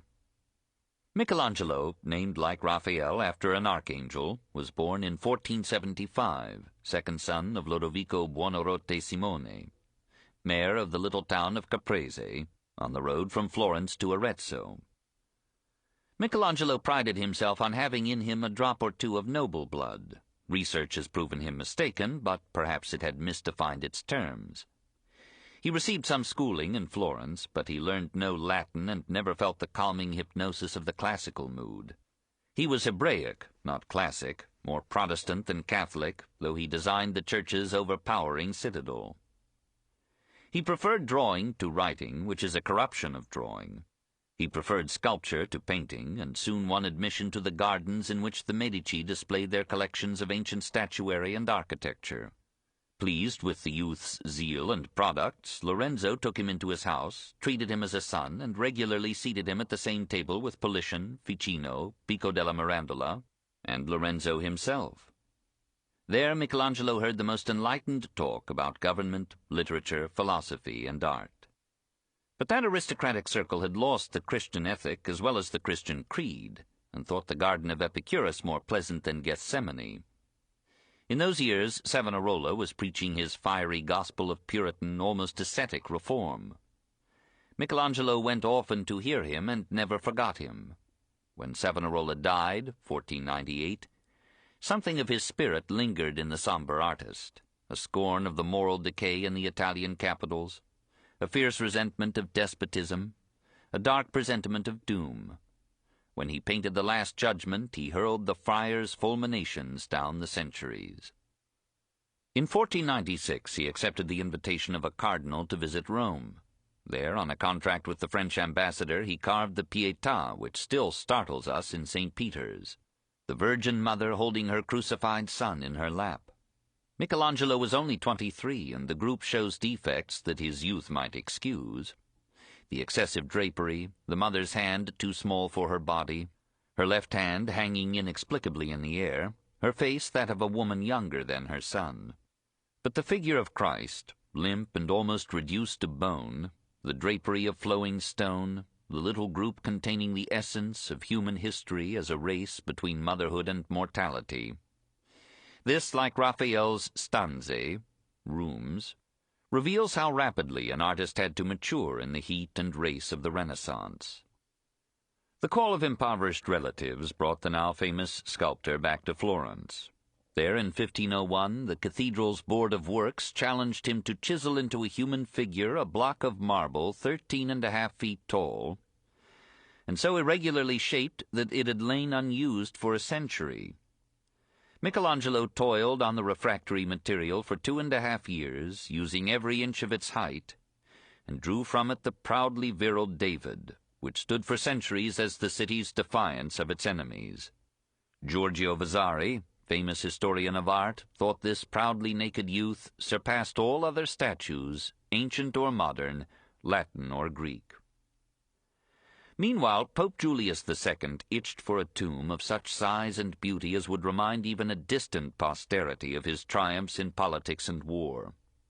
He sent for Michelangelo, who came despite fear that he would be miserable with Julius. They were so much alike. He proposed a colossal monument 27 feet long and 18 wide, with 40 attendant statues surrounding a coffined Julius dominant though dead. The Pope gave the artist 2,000 ducats, sent him off to Carrara to pick the finest veins of marble, and took himself to war for Perugia and Bologna. The war was costly and left no ducats for art. Michelangelo, seeking audience and ducats, was refused entry to the Pope. He left Rome after sending this note to Julius. "Most beloved Father, I have been turned out of the palace today by your orders. Wherefore I give you notice that from this day forward, if you want me, look for me elsewhere than at Rome." 2 years later, 1508, his anger cooling and his purse thinned, Michelangelo heeded Julius's summons and returned to Rome, hoping to finish the tomb. He was alarmed to learn that the Pope wanted him to paint the ceiling of the Sistine Chapel. He protested that he was a sculptor, not a painter, and recommended Raphael as a better man for the task. Julius insisted, and offered him a fee of 3,000 ducats, $50,000. Michelangelo yielded and began in May 1508 his 4.5 years of toil on the supreme painting of the Renaissance.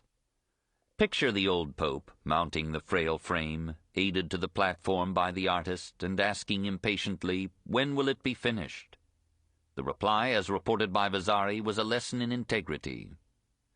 "When I shall have done all that I believe required to satisfy art."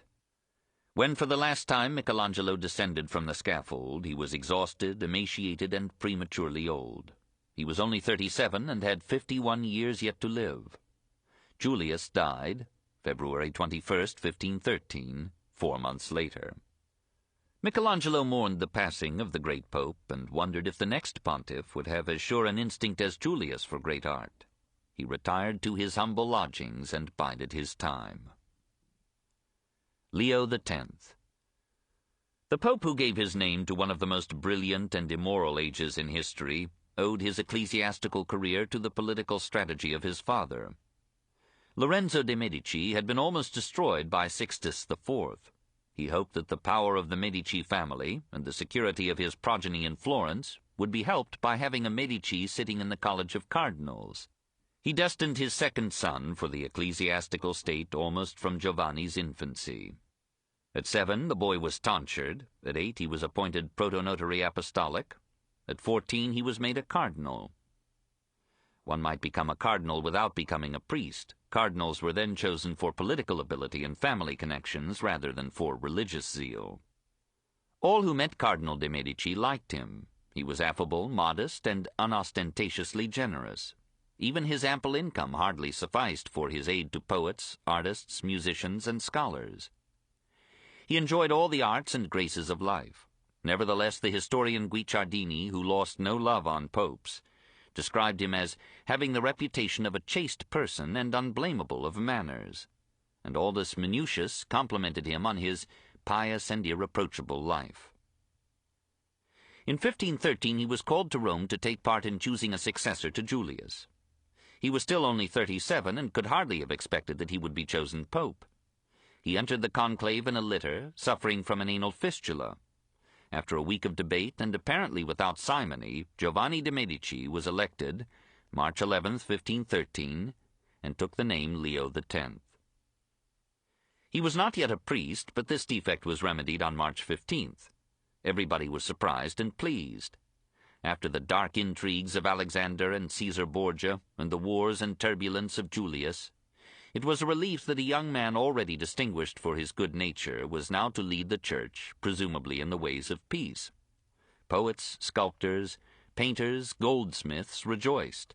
Humanists promised themselves a revival of the Augustan age. Leo's court became the center of the intellect and wit of Rome, the place where scholars, poets, artists, and musicians were welcomed, paid, and in many cases housed. It was without question the most refined and moneyed court in the world of its time. Rome prospered and expanded as the gathered tribute of Europe's piety flowed into its economic and cultural arteries. Prelates and poets, panderers and parasites, couriers and courtesans hurried to Rome to drink the golden rain. Some cardinals had an income of 30,000 ducats a year, $500,000. They lived in stately palaces manned by as many as 300 servants and adorned with every art and luxury known at the time. They did not think of themselves as ecclesiastics. They were statesmen, diplomats, administrators. They were the Roman Senate of the Roman Church and proposed to live like senators. They smiled at those foreigners who expected of them the continence and piety of priests. The Roman Empire was restored. Luther came and saw it and was shocked. Erasmus came and saw it and was charmed. Michelangelo agreed with Luther. He preferred the commoner to the baron, the letterless to the intellectual, the toil of the worker to the luxuries of the rich. He gave most of his earnings to maintain his shiftless relatives. He was a bear of a man, bent but powerful, with grisly hair and beard, sharp small eyes, crushed nose, protruding ears. He was naturally uncomfortable at court, happy alone with his tools and his visions of manly force in character and frame. He cared little for women. He painted them, but always in their maternal maturity, not in the charm of their youth. He lived precariously, penuriously, often lunching on a crust of bread or sleeping with his working clothes on, as if, says Vasari, he had no mind to undress that he might dress again. Leo, accustomed to every courtesy of speech and dress, learned to avoid Michelangelo, and left him to his work on Julius's tomb, or some muscular captives, or a seated Moses of beard and horn and wrinkled brow, presenting ominously the tables of the law. The happy Pope naturally took to Raphael, who agreed with him in temperament and taste. Both were amiable Epicureans who made Christianity a pleasure and took their heaven here. But both worked as hard as they played. Leo plied the happy artist with tasks: to complete the stanze, to design cartoons, outline drawings for perspective paintings or tapestries, to share in the building of St. Peter's, to arrange for the preservation of classical art. Raphael accepted these commissions with good cheer and appetite, and found time, besides, to produce a score of religious pictures, several series of pagan frescoes, and 100 Madonnas or portraits, any one of which would have assured him wealth and fame. Now, 1515, he painted the Sistine Madonna for the convent of San Sisto at Piacenza. In him, as often in Christian history, the Virgin fought a losing battle with young women of accessible beauty, as in La Fornarina at the Borghese Gallery. In the end, Raphael gave more of his time and vigor to unveiled charms, and died at the age of 37, 1520. All the artists in Rome followed his cortege to the grave. His beloved Pope survived him by a year. Leo was bedded in August 1521 by the first stages of malaria, the persistent pain of his fistula, and the mounting worries of war. Like Julius II, he had turned more and more from the enjoyment of art to the pursuit of martial power. On December 1st, he was cheered by learning that Piacenza and Parma had been taken by papal forces. Once he had declared that he would gladly give his life if those cities might be added to the states of the Church. On the night of December 1st to 2nd, 1521, he died, 10 days short of 45. He was a good man, ruined by his love of beauty and his habituation to wealth. Raised in a palace, he had learned luxury as well as art. And when the revenues of the papacy were placed in his trust, they slipped through his careless fingers while he basked in the happiness of recipients or the triumphs of expensive wars. He made the papal states stronger than ever, but lost Germany by his exactions and extravagances. He was a glory and a misfortune to the Church. Debacle. The besieged intellect. We should exalt Renaissance Italy beyond its due if we did not note that there, as elsewhere, civilization was of the few, by the few, and for the few. The simple common man tilled the earth, pulled the carts, or bore the burdens, toiled from dawn to dusk, and at evening had no muscle left for thought. He let others think for him, as others made him work for them. He took his opinions, his religion, his answers to the riddles of life, from the air about him, or from the ancestral cottage. He accepted not only the fascinating, comforting, inspiring, terrifying marvels by which were daily conveyed to him the traditional theology, but he added to them the demonology, sorcery, portents, magic, divination, and astrology that composed a popular metaphysics which the Church deprecated as more troublesome than heresy. Machiavelli, though skeptical of religion, suggested the possibility that the air is peopled with spirits, and declared his belief that great events are heralded by prodigies, prophecies, revelations, and signs in the sky. Particularly widespread among the people was the notion that Satan, and any number of minor devils, hovered in the air and might use supernatural powers to help their faithful worshippers. A class of women professed to have access to such devils, and through them to supernatural knowledge and powers. In 1484, a bull of Pope Innocent VIII forbade resort to such witches, and bade the Inquisition be on the alert against such practices. He specified no particular punishment, but the Inquisition, following the Old Testament's command, "Thou shalt not suffer a witch to live," made witchcraft a capital crime, and in 1485, in Como alone, 41 women were burned to death for witchcraft.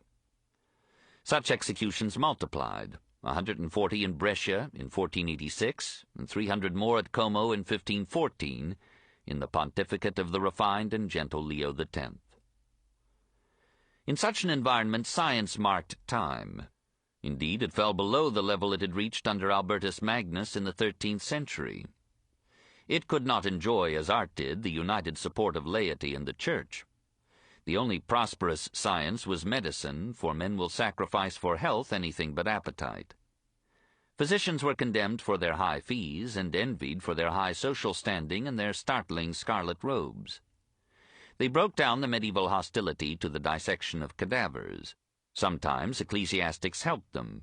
In 1319, medical students at Bologna stole a corpse from a cemetery and brought it to a teacher at the university, who dissected it for their instruction. They were prosecuted but acquitted, and from that time the civil authorities winked an eye at the use of executed and unclaimed criminals in anatomies. Soon dissection was practiced in all the medical schools of Italy, including papal schools in Rome. Even so, by A.D. 1500, anatomy had only reached the knowledge possessed by Hippocrates and Galen in Greek and Roman antiquity. Surgery rose rapidly in repute as its repertoire of operations and instruments approached the variety and competence of ancient Egyptian practice. By 1500, many European physicians had realized the Hippocratic ideal of adding philosophy to medicine. They passed with ease from one subject to the other in their study and teaching, and some of them, being also gentlemen, were part of the elixir of their time. Renaissance philosophy. At first glance, the Renaissance offers no memorable name in philosophy, none comparable with the lusty luminaries whom Raphael was picturing as the school of Athens, or even with the heyday of scholasticism from Abélard to Aquinas. Even so, it has one too-forgotten figure, Pietro Pomponazzi, so diminutive that his familiars called him Peretto, the little Peter.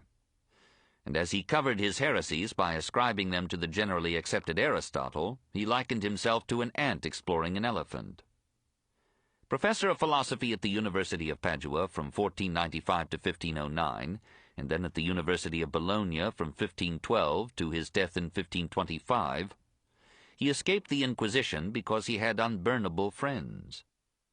In his major work, Tractatus de Immortalitate Animae, 1516, he interpreted Aristotle as teaching that the individual's soul is inextricably bound up with his body and dies with it. Only the soul or mind of the universe is indestructible. Pomponazzi concluded that as a philosopher he agreed with Aristotle, but as a Christian he accepted the teaching of the Church. This was a hoary dodge at which all cognoscenti smiled, and as Aristotle's view had just been condemned by the Fifth Lateran Council, 1513, under the presidency of Leo X himself, many of Pomponazzi's friends expected his arrest by the Inquisition. But the humanists Bembo and Bibbiena, then high in Leo's councils, interceded with the genial pontiff, who contented himself with ordering the philosopher to write an assurance of submission to the Church. In Apologiae Libri Tres, 1518, Pomponazzi assured the world that as a good Christian he accepted all the teachings of the Church. In two minor works, wisely post-mortem, Pomponazzi rejected many superstitions, magical incantations, and mysterious cures. All worldly events, he announced, have natural causes. Miracles are manifestations of natural forces only partly known to us. He conceded much to astrology.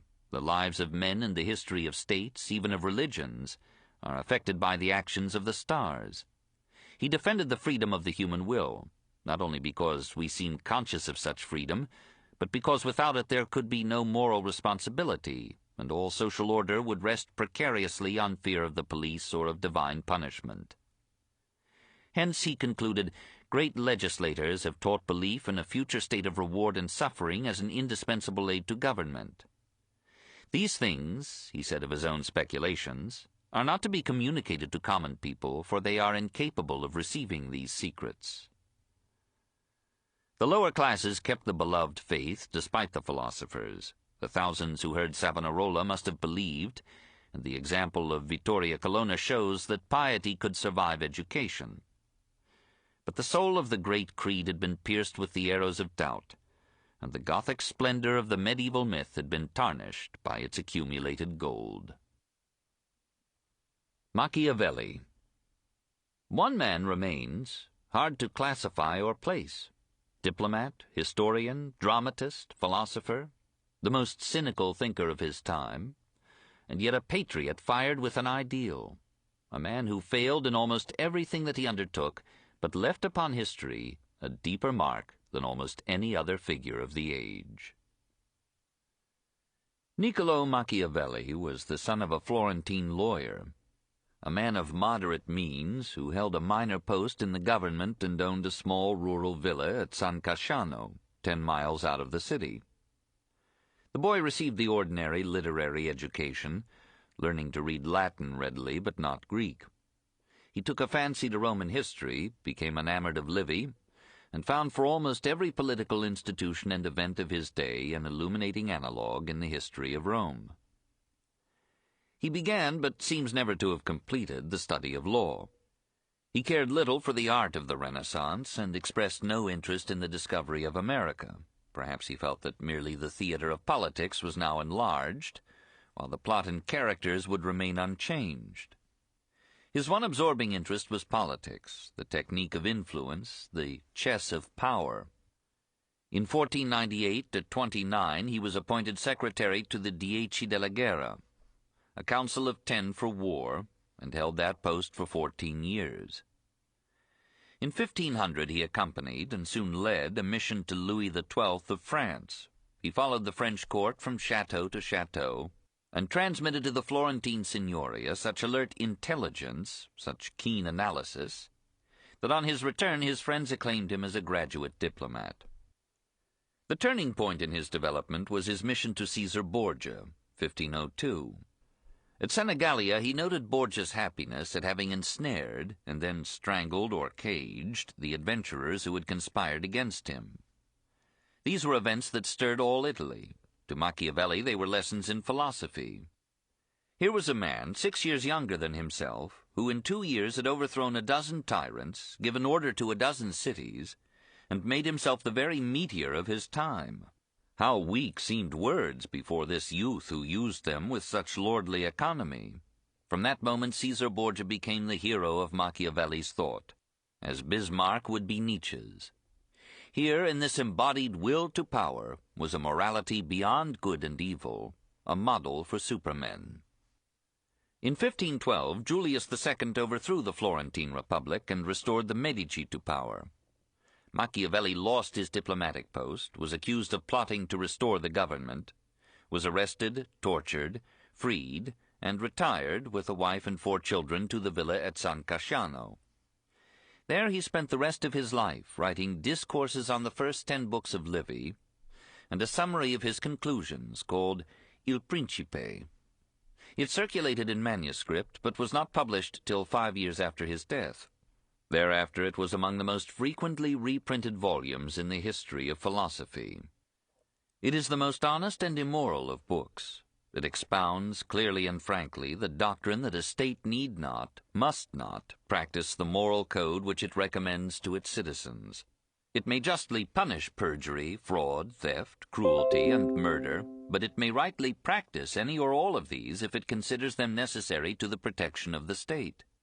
Machiavelli interprets the old Roman rule salus populi suprema lex to mean that the safety of the state, that is, the people organized, is the supreme law. Moreover, Machiavelli proceeds, the Christian ideal of peace may enervate a citizenry. An occasional war is a national tonic, restoring discipline, unity, and strength. Virtue in the Roman Republic was not humility or gentleness, but manliness, virility, courage armed with energy and intelligence. A war that strengthens a nation is good. When a state ceases to expand, it begins to die. In his discourses, Machiavelli extended his argument from the ethics of government to what seemed to him the miserable fragmentation of Italy into petty states warring upon one another with purchasable armies allergic to combat, under condottieri open to any liberal offer from any enemy.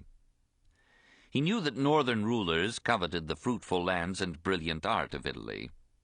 He dallied awhile with the hope that Caesar Borgia, so regularly victorious, would master all Italy and then lead a patriotic army to the defense of the peninsula.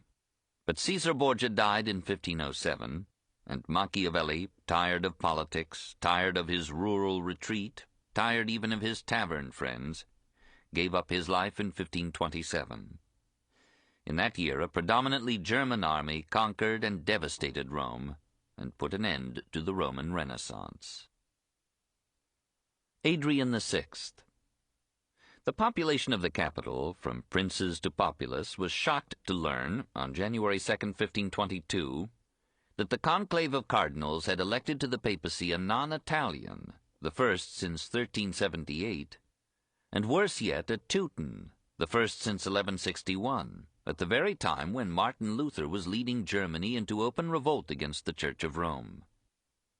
Adrian was a Hollander, born of lowly folk in Utrecht in 1459, educated at Louvain, made chancellor of that university at the age of 34, tutor at 47 to the dour and resolute youth who was to be Charles V, Emperor of the Holy Roman Empire.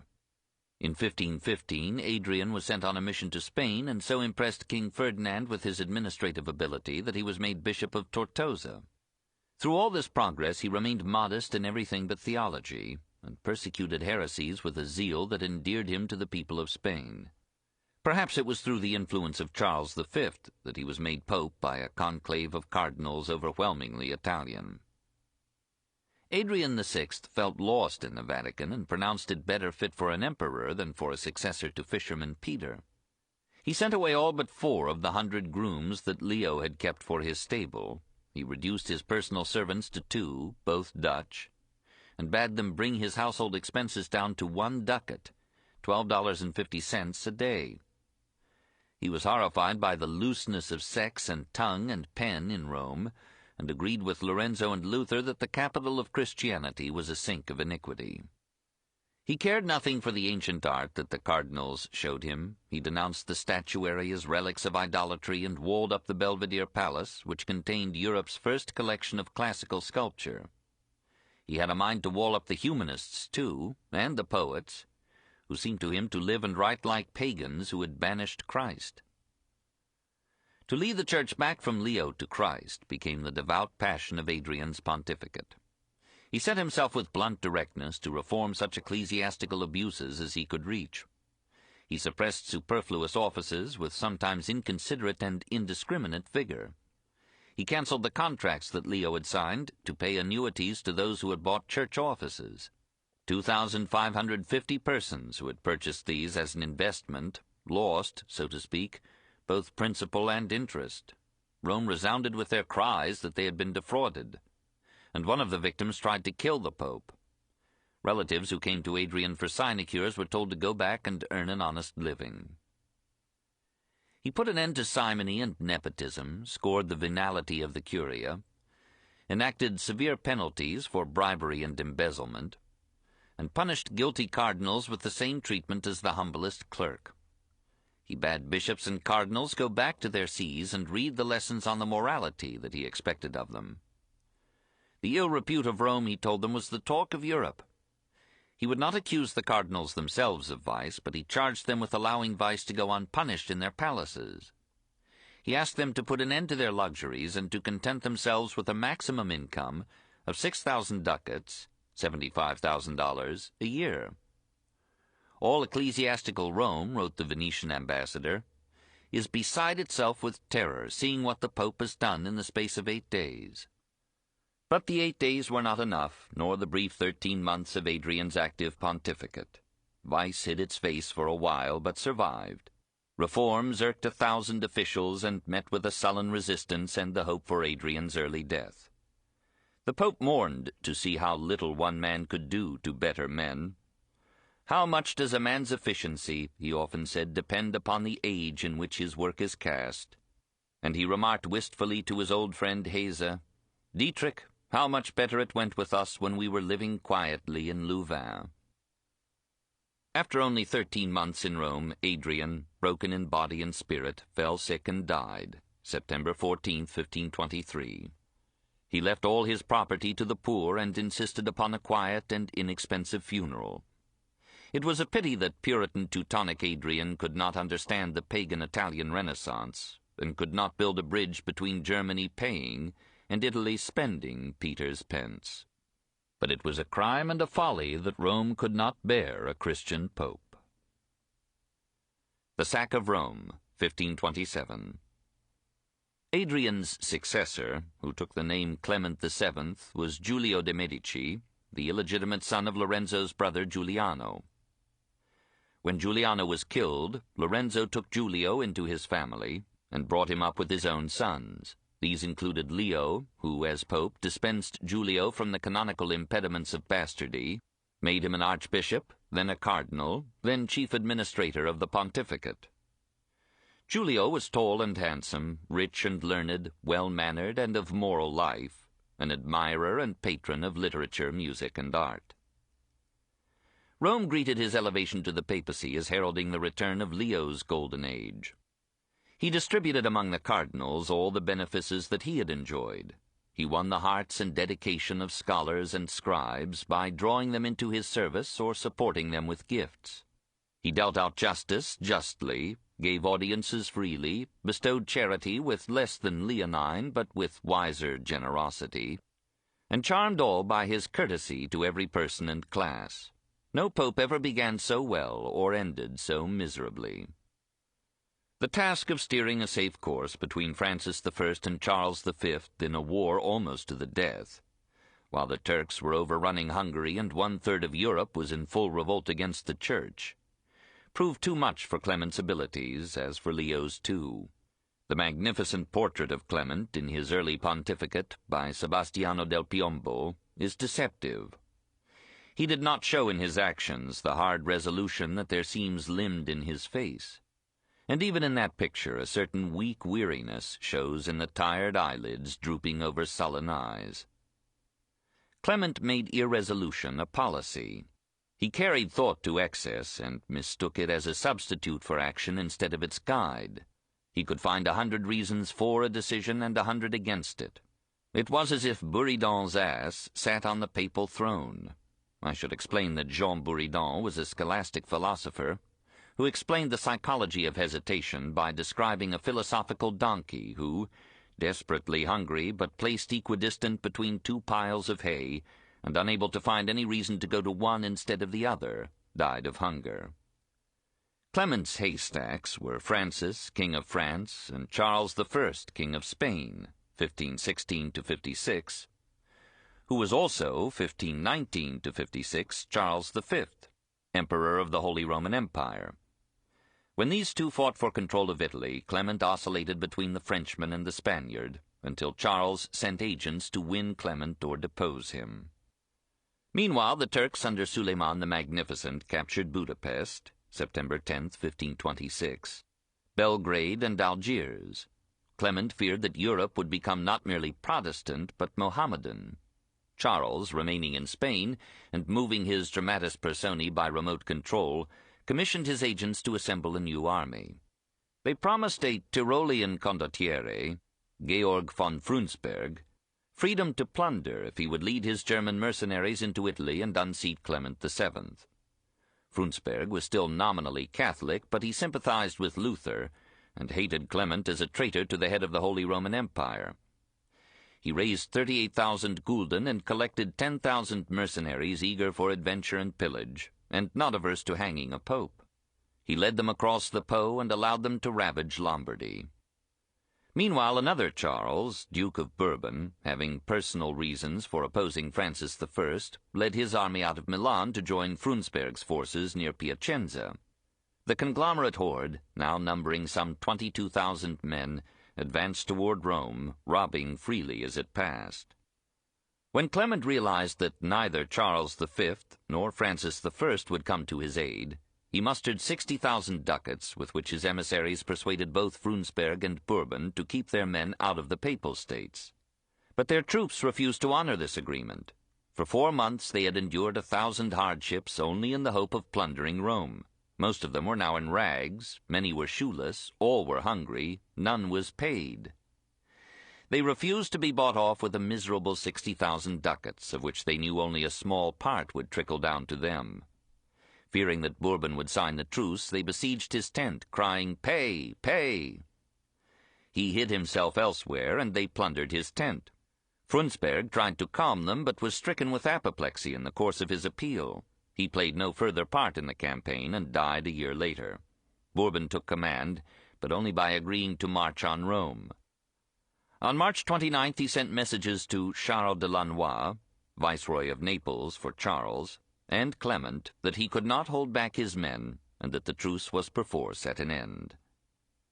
Now at last Rome realized that it was the intended and helpless prey. On Holy Thursday, April 9th, when Clement was giving his blessing to a crowd of 10,000 persons before St. Peter's, a fanatic clad only in a leather apron mounted the statue of St. Paul and shouted to the Pope, "Thou bastard of Sodom! For thy sins Rome shall be destroyed. Repent and turn thee. If thou wilt not believe me, in 14 days thou shalt see." On Easter Eve, this wild eremite, Bartolomeo Carozzi, called Rondano, went through the streets crying, "Rome, do penance! They shall deal with thee as God dealt with Sodom and Gomorrah." Bourbon, perhaps hoping to satisfy his men with the enlarged sum, sent to Clement a demand for 240,000 ducats.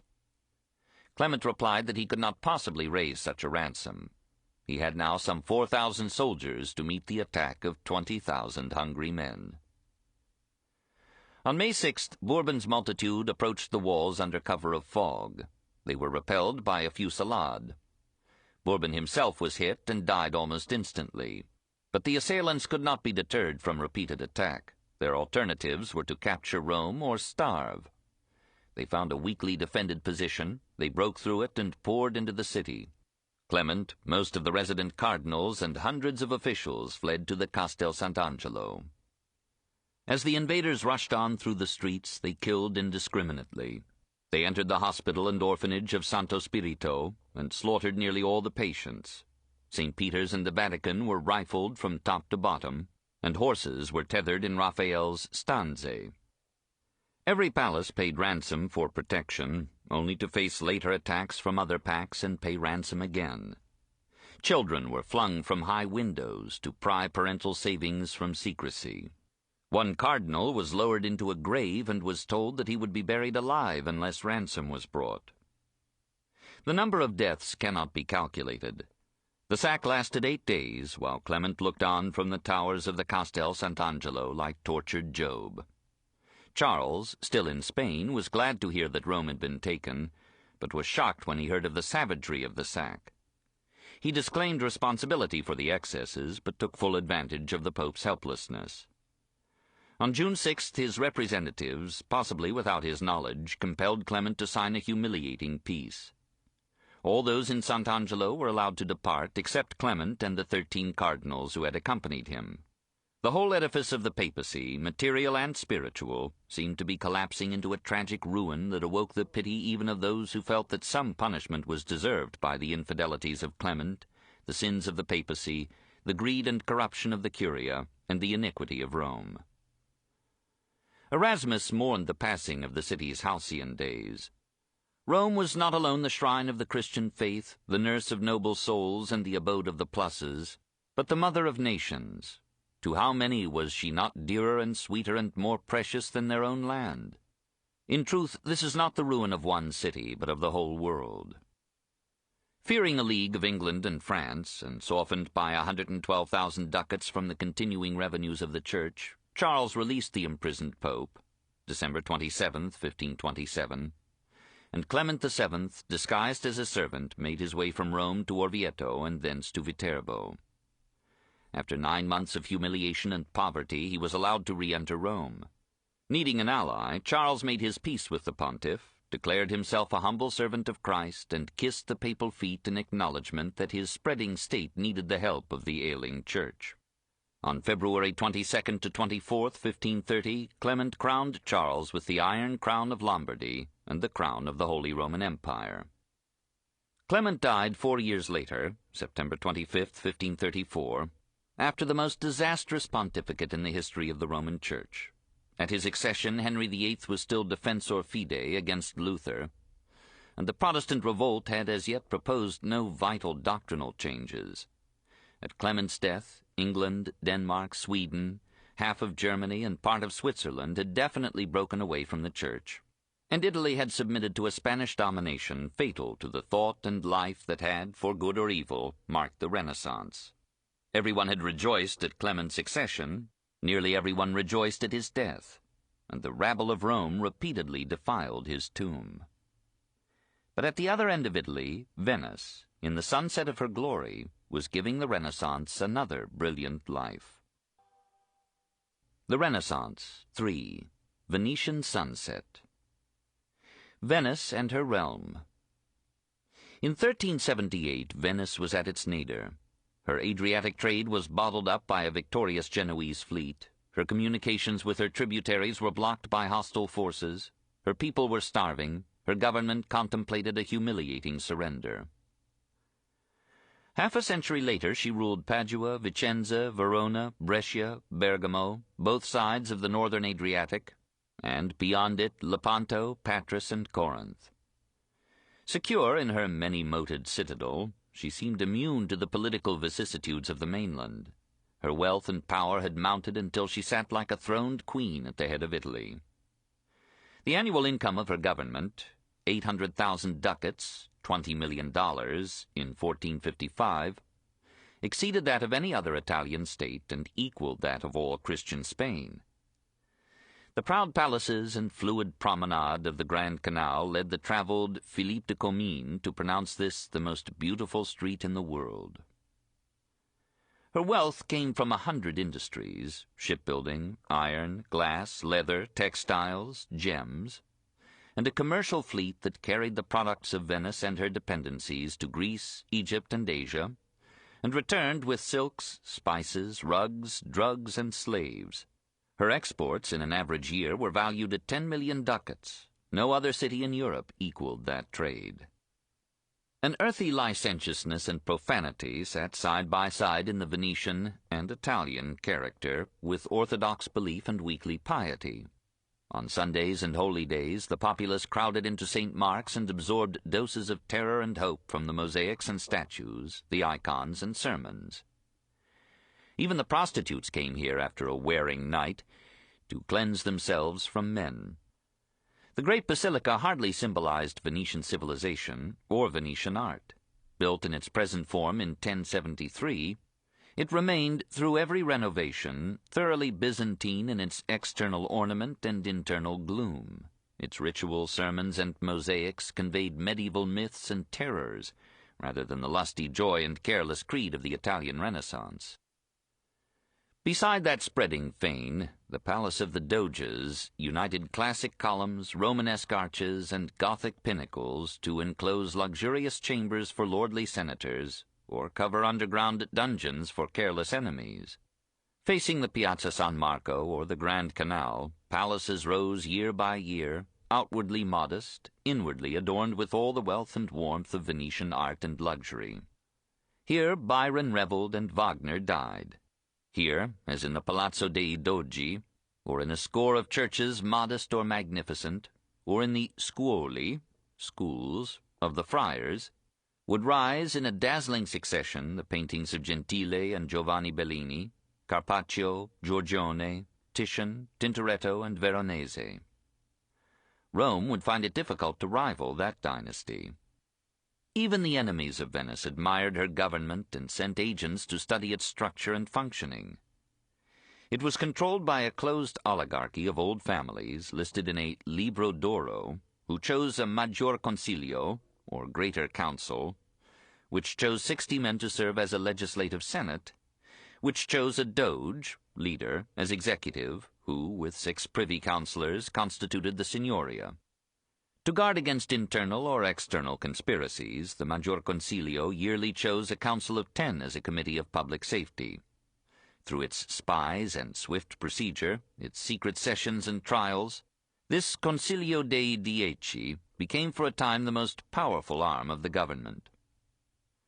Many legends arose about this council, usually exaggerating its secrecy and severity. All in all, it was an efficient constitution, which maintained the state in a prosperous stability, and was capable of far-calculated policies that might have been difficult to maintain under a government subject to frequent fluctuations of public sentiment. Venetian life was more attractive in its setting than in its spirit. The autocracy was competent and showed high courage in adversity, but it was sometimes brutal and always selfish. Like its neighbors, it never thought of itself as a part of Italy and cared little what political tragedy might befall that divided land. It developed powerful personalities, Self-reliant, shrewd, acquisitive, valiant, proud. We know 100 of them through portraits by artists whom they were refined enough to patronize. It was a culture that, compared with the Florentine, lacked subtlety and depth, that, compared with the Milanese under Lodovico, lacked finesse and grace. But it was the most colorful, sumptuous, and sensually bewitching civilization that history has ever known. Venetian art. Before Titian. Sensuous color is the essence of Venetian art, even of its architecture. Many Venetian churches and dwellings, as well as some business buildings, had mosaics or frescoes on their fronts. The facade of St. Mark's gleamed with gilt and almost haphazard ornament. Nearly every decade brought to it new spoils and forms, until the face of the great church became a bizarre medley of architecture, sculpture, and mosaic, in which decoration drowned structure, and the parts forgot the whole. To admire that facade, one must stand 576 feet away at the farther end of the Piazza San Marco. Then the brilliant conglomeration of Romanesque portal, Gothic ogis, classic columns, Renaissance railing, and Byzantine domes blends into one exotic phantasm, an Aladdin's magic dream. Between St. Mark's and the Grand Canal, the Palace of the Doges stands as the proud face of the civic state. Largely rebuilt from 1309 to 1443, its southern facade, fronting the water, and its western facade opposite the classical Libreria Vecchia, or Old Library, which Jacopo Sansovino built in 1536 as an added splendor for the piazza, the graceful Gothic arcades and balconies, the superbly sculpted capitals of the palace, can hold the eye and mind for hours. Ruskin thought one of those capitals the finest in Europe. Within the court, Bartolomeo Buon the Younger and Antonio Rizzo raised an ornate arch, adorned with two strange statues, Adam seeming to protest that he had been seduced, and Eve possibly wondering why knowledge should be accounted a sin. From that court the famous Scala dei Giganti, or Stairway of the Giants, led by massive steps to the offices and assembly rooms of the Greater Council, the Senate, and the Ten. It was a vainglory, and yet a glory, that the Venetians wanted pictures, individuals to perpetuate their excellences, hence so many masterpieces by Titian, the government to impress its subjects with its power and dignity, hence some of the finest murals in history, the Church to tell the Christian story to the people of whom only a few could read, hence so many annunciations, nativities, visitations, massacres of the innocents, flights to Egypt, transfigurations, Last Suppers, crucifixions, entombments, resurrections, ascensions, martyrdoms. Even the Greeks had had no such success in perpetuating their creeds. Some external stimuli helped to beget a Venetian school of painting. Two artists from other cities helped to replace the dark and solemn faces of the Byzantine tradition and the lifeless figures of Giotto's saints. Antonello of Messina, traveling on business in Flanders, noticed the brighter finish and greater permanence of oil paintings, and their finer gradations of color as compared with the tempera, mixing the colors with some gelatinous substance, still used in Italy. Settling in Venice because, greatly addicted to women and pleasure, he tried his hand at oil painting, and so impressed the tempera painters that a revolution in methods brought the first flowering of the Venetian pictorial art. Two half-brothers, Gentile and Giovanni Bellini, led the colorful parade. In 1474, the Signoria assigned to them the task of repainting 14 decaying panels in the hall of Maggior Consiglio. The results were among the earliest Venetian paintings in oil. Their success may have encouraged Mohammed II, conqueror, 1453, of Christian Constantinople, to ask the Venetian government for an able portrait painter. It sent him Gentile Bellini. Gentile enlivened the aged sultan with erotic pictures, and then, 1474, painted him as a powerful character accustomed to victory. In 1480, Gentile returned to Venice. Mohammed died a year later. His successor, obeying the Moslem ban on picturing the human figure, scattered into oblivion all but two of Gentile's Turkish paintings. Gentile continued to produce great pictures till his death, 1507. His brother Giovanni, fondly Gian, younger by 1 year, survived him by 9, and brought the art of oil painting to its first Venetian peak. He achieved a splendor of color, a grace and accuracy of line, a delicacy of feeling, a depth of interpretation that, even in the lifetime of his brother, made him the most acclaimed and sought-after painter in Venice. Churches, guilds, and private patrons seemed never to tire of his Madonnas and Christs, and the brilliant Doge Loredano found time to sit for one of the greatest portraits in Venetian art. Between the labors of the Bellini and the triumphs of Titian, one especially fascinating painter intervened who is still known to us only by his family name, Giorgione da Castelfranco. We do not know his parents, but we see his lineage when we learn that in his 13th year he was sent to Venice to serve as apprentice to Gian Bellini. He developed rapidly, won encouraging commissions, bought a house, frescoed its front, and filled it with music and revelry, for he played the lute fetchingly well, and preferred gay women in the flesh to the fairest of them frozen on canvas or wall.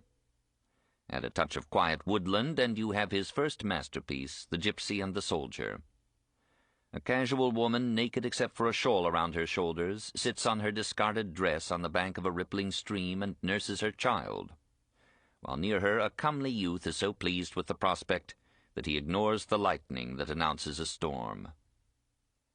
In Giorgione's Sleeping Venus, the passage from Christian to pagan themes and sentiments is complete.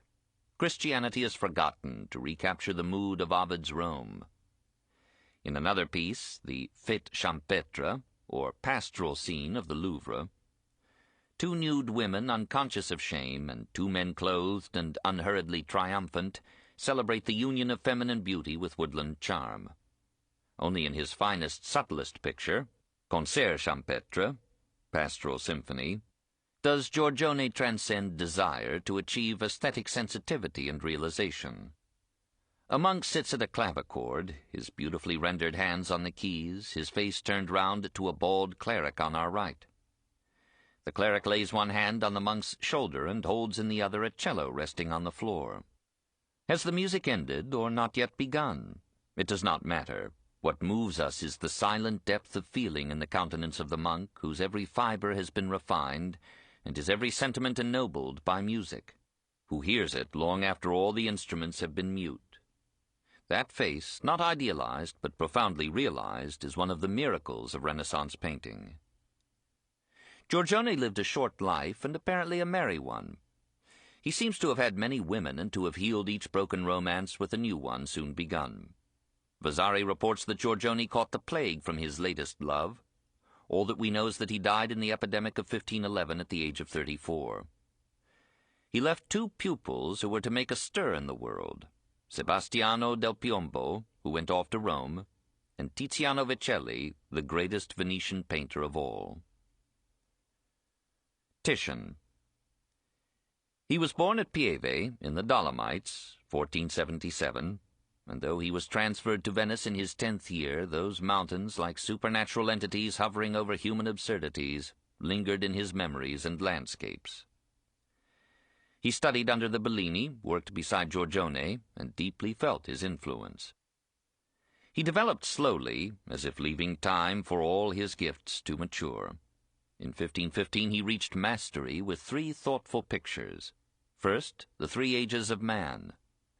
Infants sleeping in innocent nudity under a tree, while Cupid inoculates them with desire. A young couple in the springtime of love, and a bearded octogenarian contemplating a skull. Second, sacred and profane love, where the nude is done with a fond perfection that may have started Rubens on a long tour of unimpeded beauties. Here the movement of the Renaissance from the Virgin to Venus seems complete. But in the same year, 1515, Titian painted for the Church of the Frari what is perhaps his greatest work, the Assumption of the Virgin, from the earth toward paradise. To this day, the sight of that masterpiece is an unforgettable event in any sensitive wanderer's life. Standing wordless before this powerful evocation, the unwilling skeptic mourns his doubts and acknowledges the power and beauty of the myth. The favorite friend of this greatest of Venetian painters was the most scurrilous, immoral, shameless, brilliant writer of his time, patron of prostitutes and favored friend of the Emperor Charles V. Son of an obscure shoemaker and an unknown mother, he was content to be named Aretino from his native Arezzo. He did not mind being a bastard, since he found distinguished company in that class. He passed through various forms of poverty until he amassed ample ducats from his wit and pen. Prominent people paid him to be spared from his satire, and thousands read his books to enjoy seeing millionaires mauled and notables pilloried. Moving to Venice in 1521, the scourge of princes rented comfortable rooms on the Grand Canal, and enjoyed the procession of business and pleasure passing beneath his window with hardly more noise than the signals of the gondoliers and the lapping of the oars. Now he dressed like a lord, dispersed charity to the poor, supported a succession of mistresses, and entertained a host of friends. Titian was happy to enjoy Aretino's hospitality and to profit from his recommendations to titled or moneyed notables. In 1530, Aretino introduced him to Charles V. The Holy Roman Emperor, having conquered most of Italy, was busy reorganizing it, and fretted impatiently for a portrait which he thought worthy of 1 ducat, $12.50. Federigo, Marquis of Mantua, quietly gave Titian 150 ducats more, and assured Charles that he had been sitting for the best painter now living. By 1532 the emperor was convinced, and during the next 16 years he sat for Titian so often that the artist must have longed for freedom. It must have been with some relief that he passed on to paint the Pope. Paul III was also imperial, a man of virile character and subtle craft, with a face that recorded 2 generations of history. Here was a better opportunity for Titian than he had found in the uncommunicative emperor. At Bologna in 1543, Paul faced frankly the realism of Titian's portraiture. 75 years old, weary but indomitable, he sat in his papal robes, the long head and large beard bent over a once powerful frame, the ring of office conspicuous on his aristocratic hand. This and Raphael's Julius II contest the distinction of being the finest, deepest portrait of the Italian Renaissance. In 1552, Titian ended his travels and returned to Venice. He had been too busy to find time to die, but now, 75, he may have felt mortality and some summons to return from Grecian deities to the faith of his youth. He painted another series of Christian pictures, but some persisting vitality repeatedly drew him back to pagan themes, and many a Diana or Aphrodite still issued from his brush. Greater and deeper than these mythological nudes were the portraits that Titian now produced with such abundance that his art seemed a second nature. Astonishing is his representation of Aretino, the evocation of a fascinating scoundrel by a faithful friend. Almost as revealing as Titian's portrait of himself at 89. A face lined and yet cleansed by the flow of many days, blue eyes a bit somber, seeing death, but a hand grasping a brush, the artistic passion still unspent. He died in 1576 at age 99. There were still giants after him like Tintoretto and Veronese, who glorified with their art the chambers of the government. We leave them to longer works. Venetian arts and letters sang the greatness of Venice even as her economy sank to ruin in a Mediterranean dominated at one end by the Turks and deserted at the other by a Europe seeking American gold.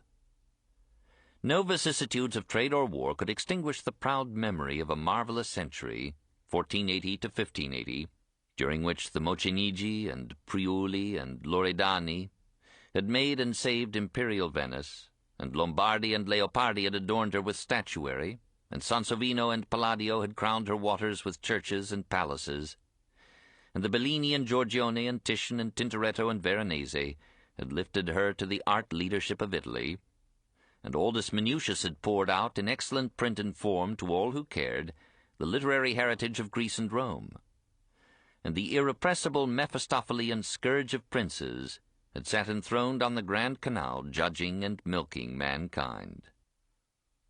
Lingering in Italy.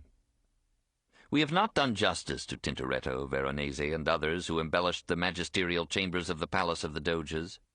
We have neglected Correggio, Cellini, and other dedicated souls who for a time made Italy the light of the world. And we have forgotten the last decade and labors of Michelangelo, who entombed dead Medici with immortal scripture and crowned St. Peter's with a cupola that is still, in a doubting age, the center and peak of Western civilization. We honor Michelangelo because through a long and tortured life he continued to create and produced in each field a masterpiece. We see these works torn, so to speak, out of his flesh and blood, out of his mind and heart, leaving him for a time weakened with birth. We see them taking form through 100,000 strokes of hammer and chisel, pencil and brush. One after another, like an immortal population, they take their place among the lasting shapes of beauty or significance. We cannot know what God is, nor understand a universe so mingled of apparent evil and good, of suffering and loveliness, destruction and sublimity. But in the presence of a mother tending her child, or of an informed will giving order to chaos, meaning to matter, nobility to form or thought, we feel as close as we shall ever be to the life and law that constitute the incomprehensible intelligence of the world.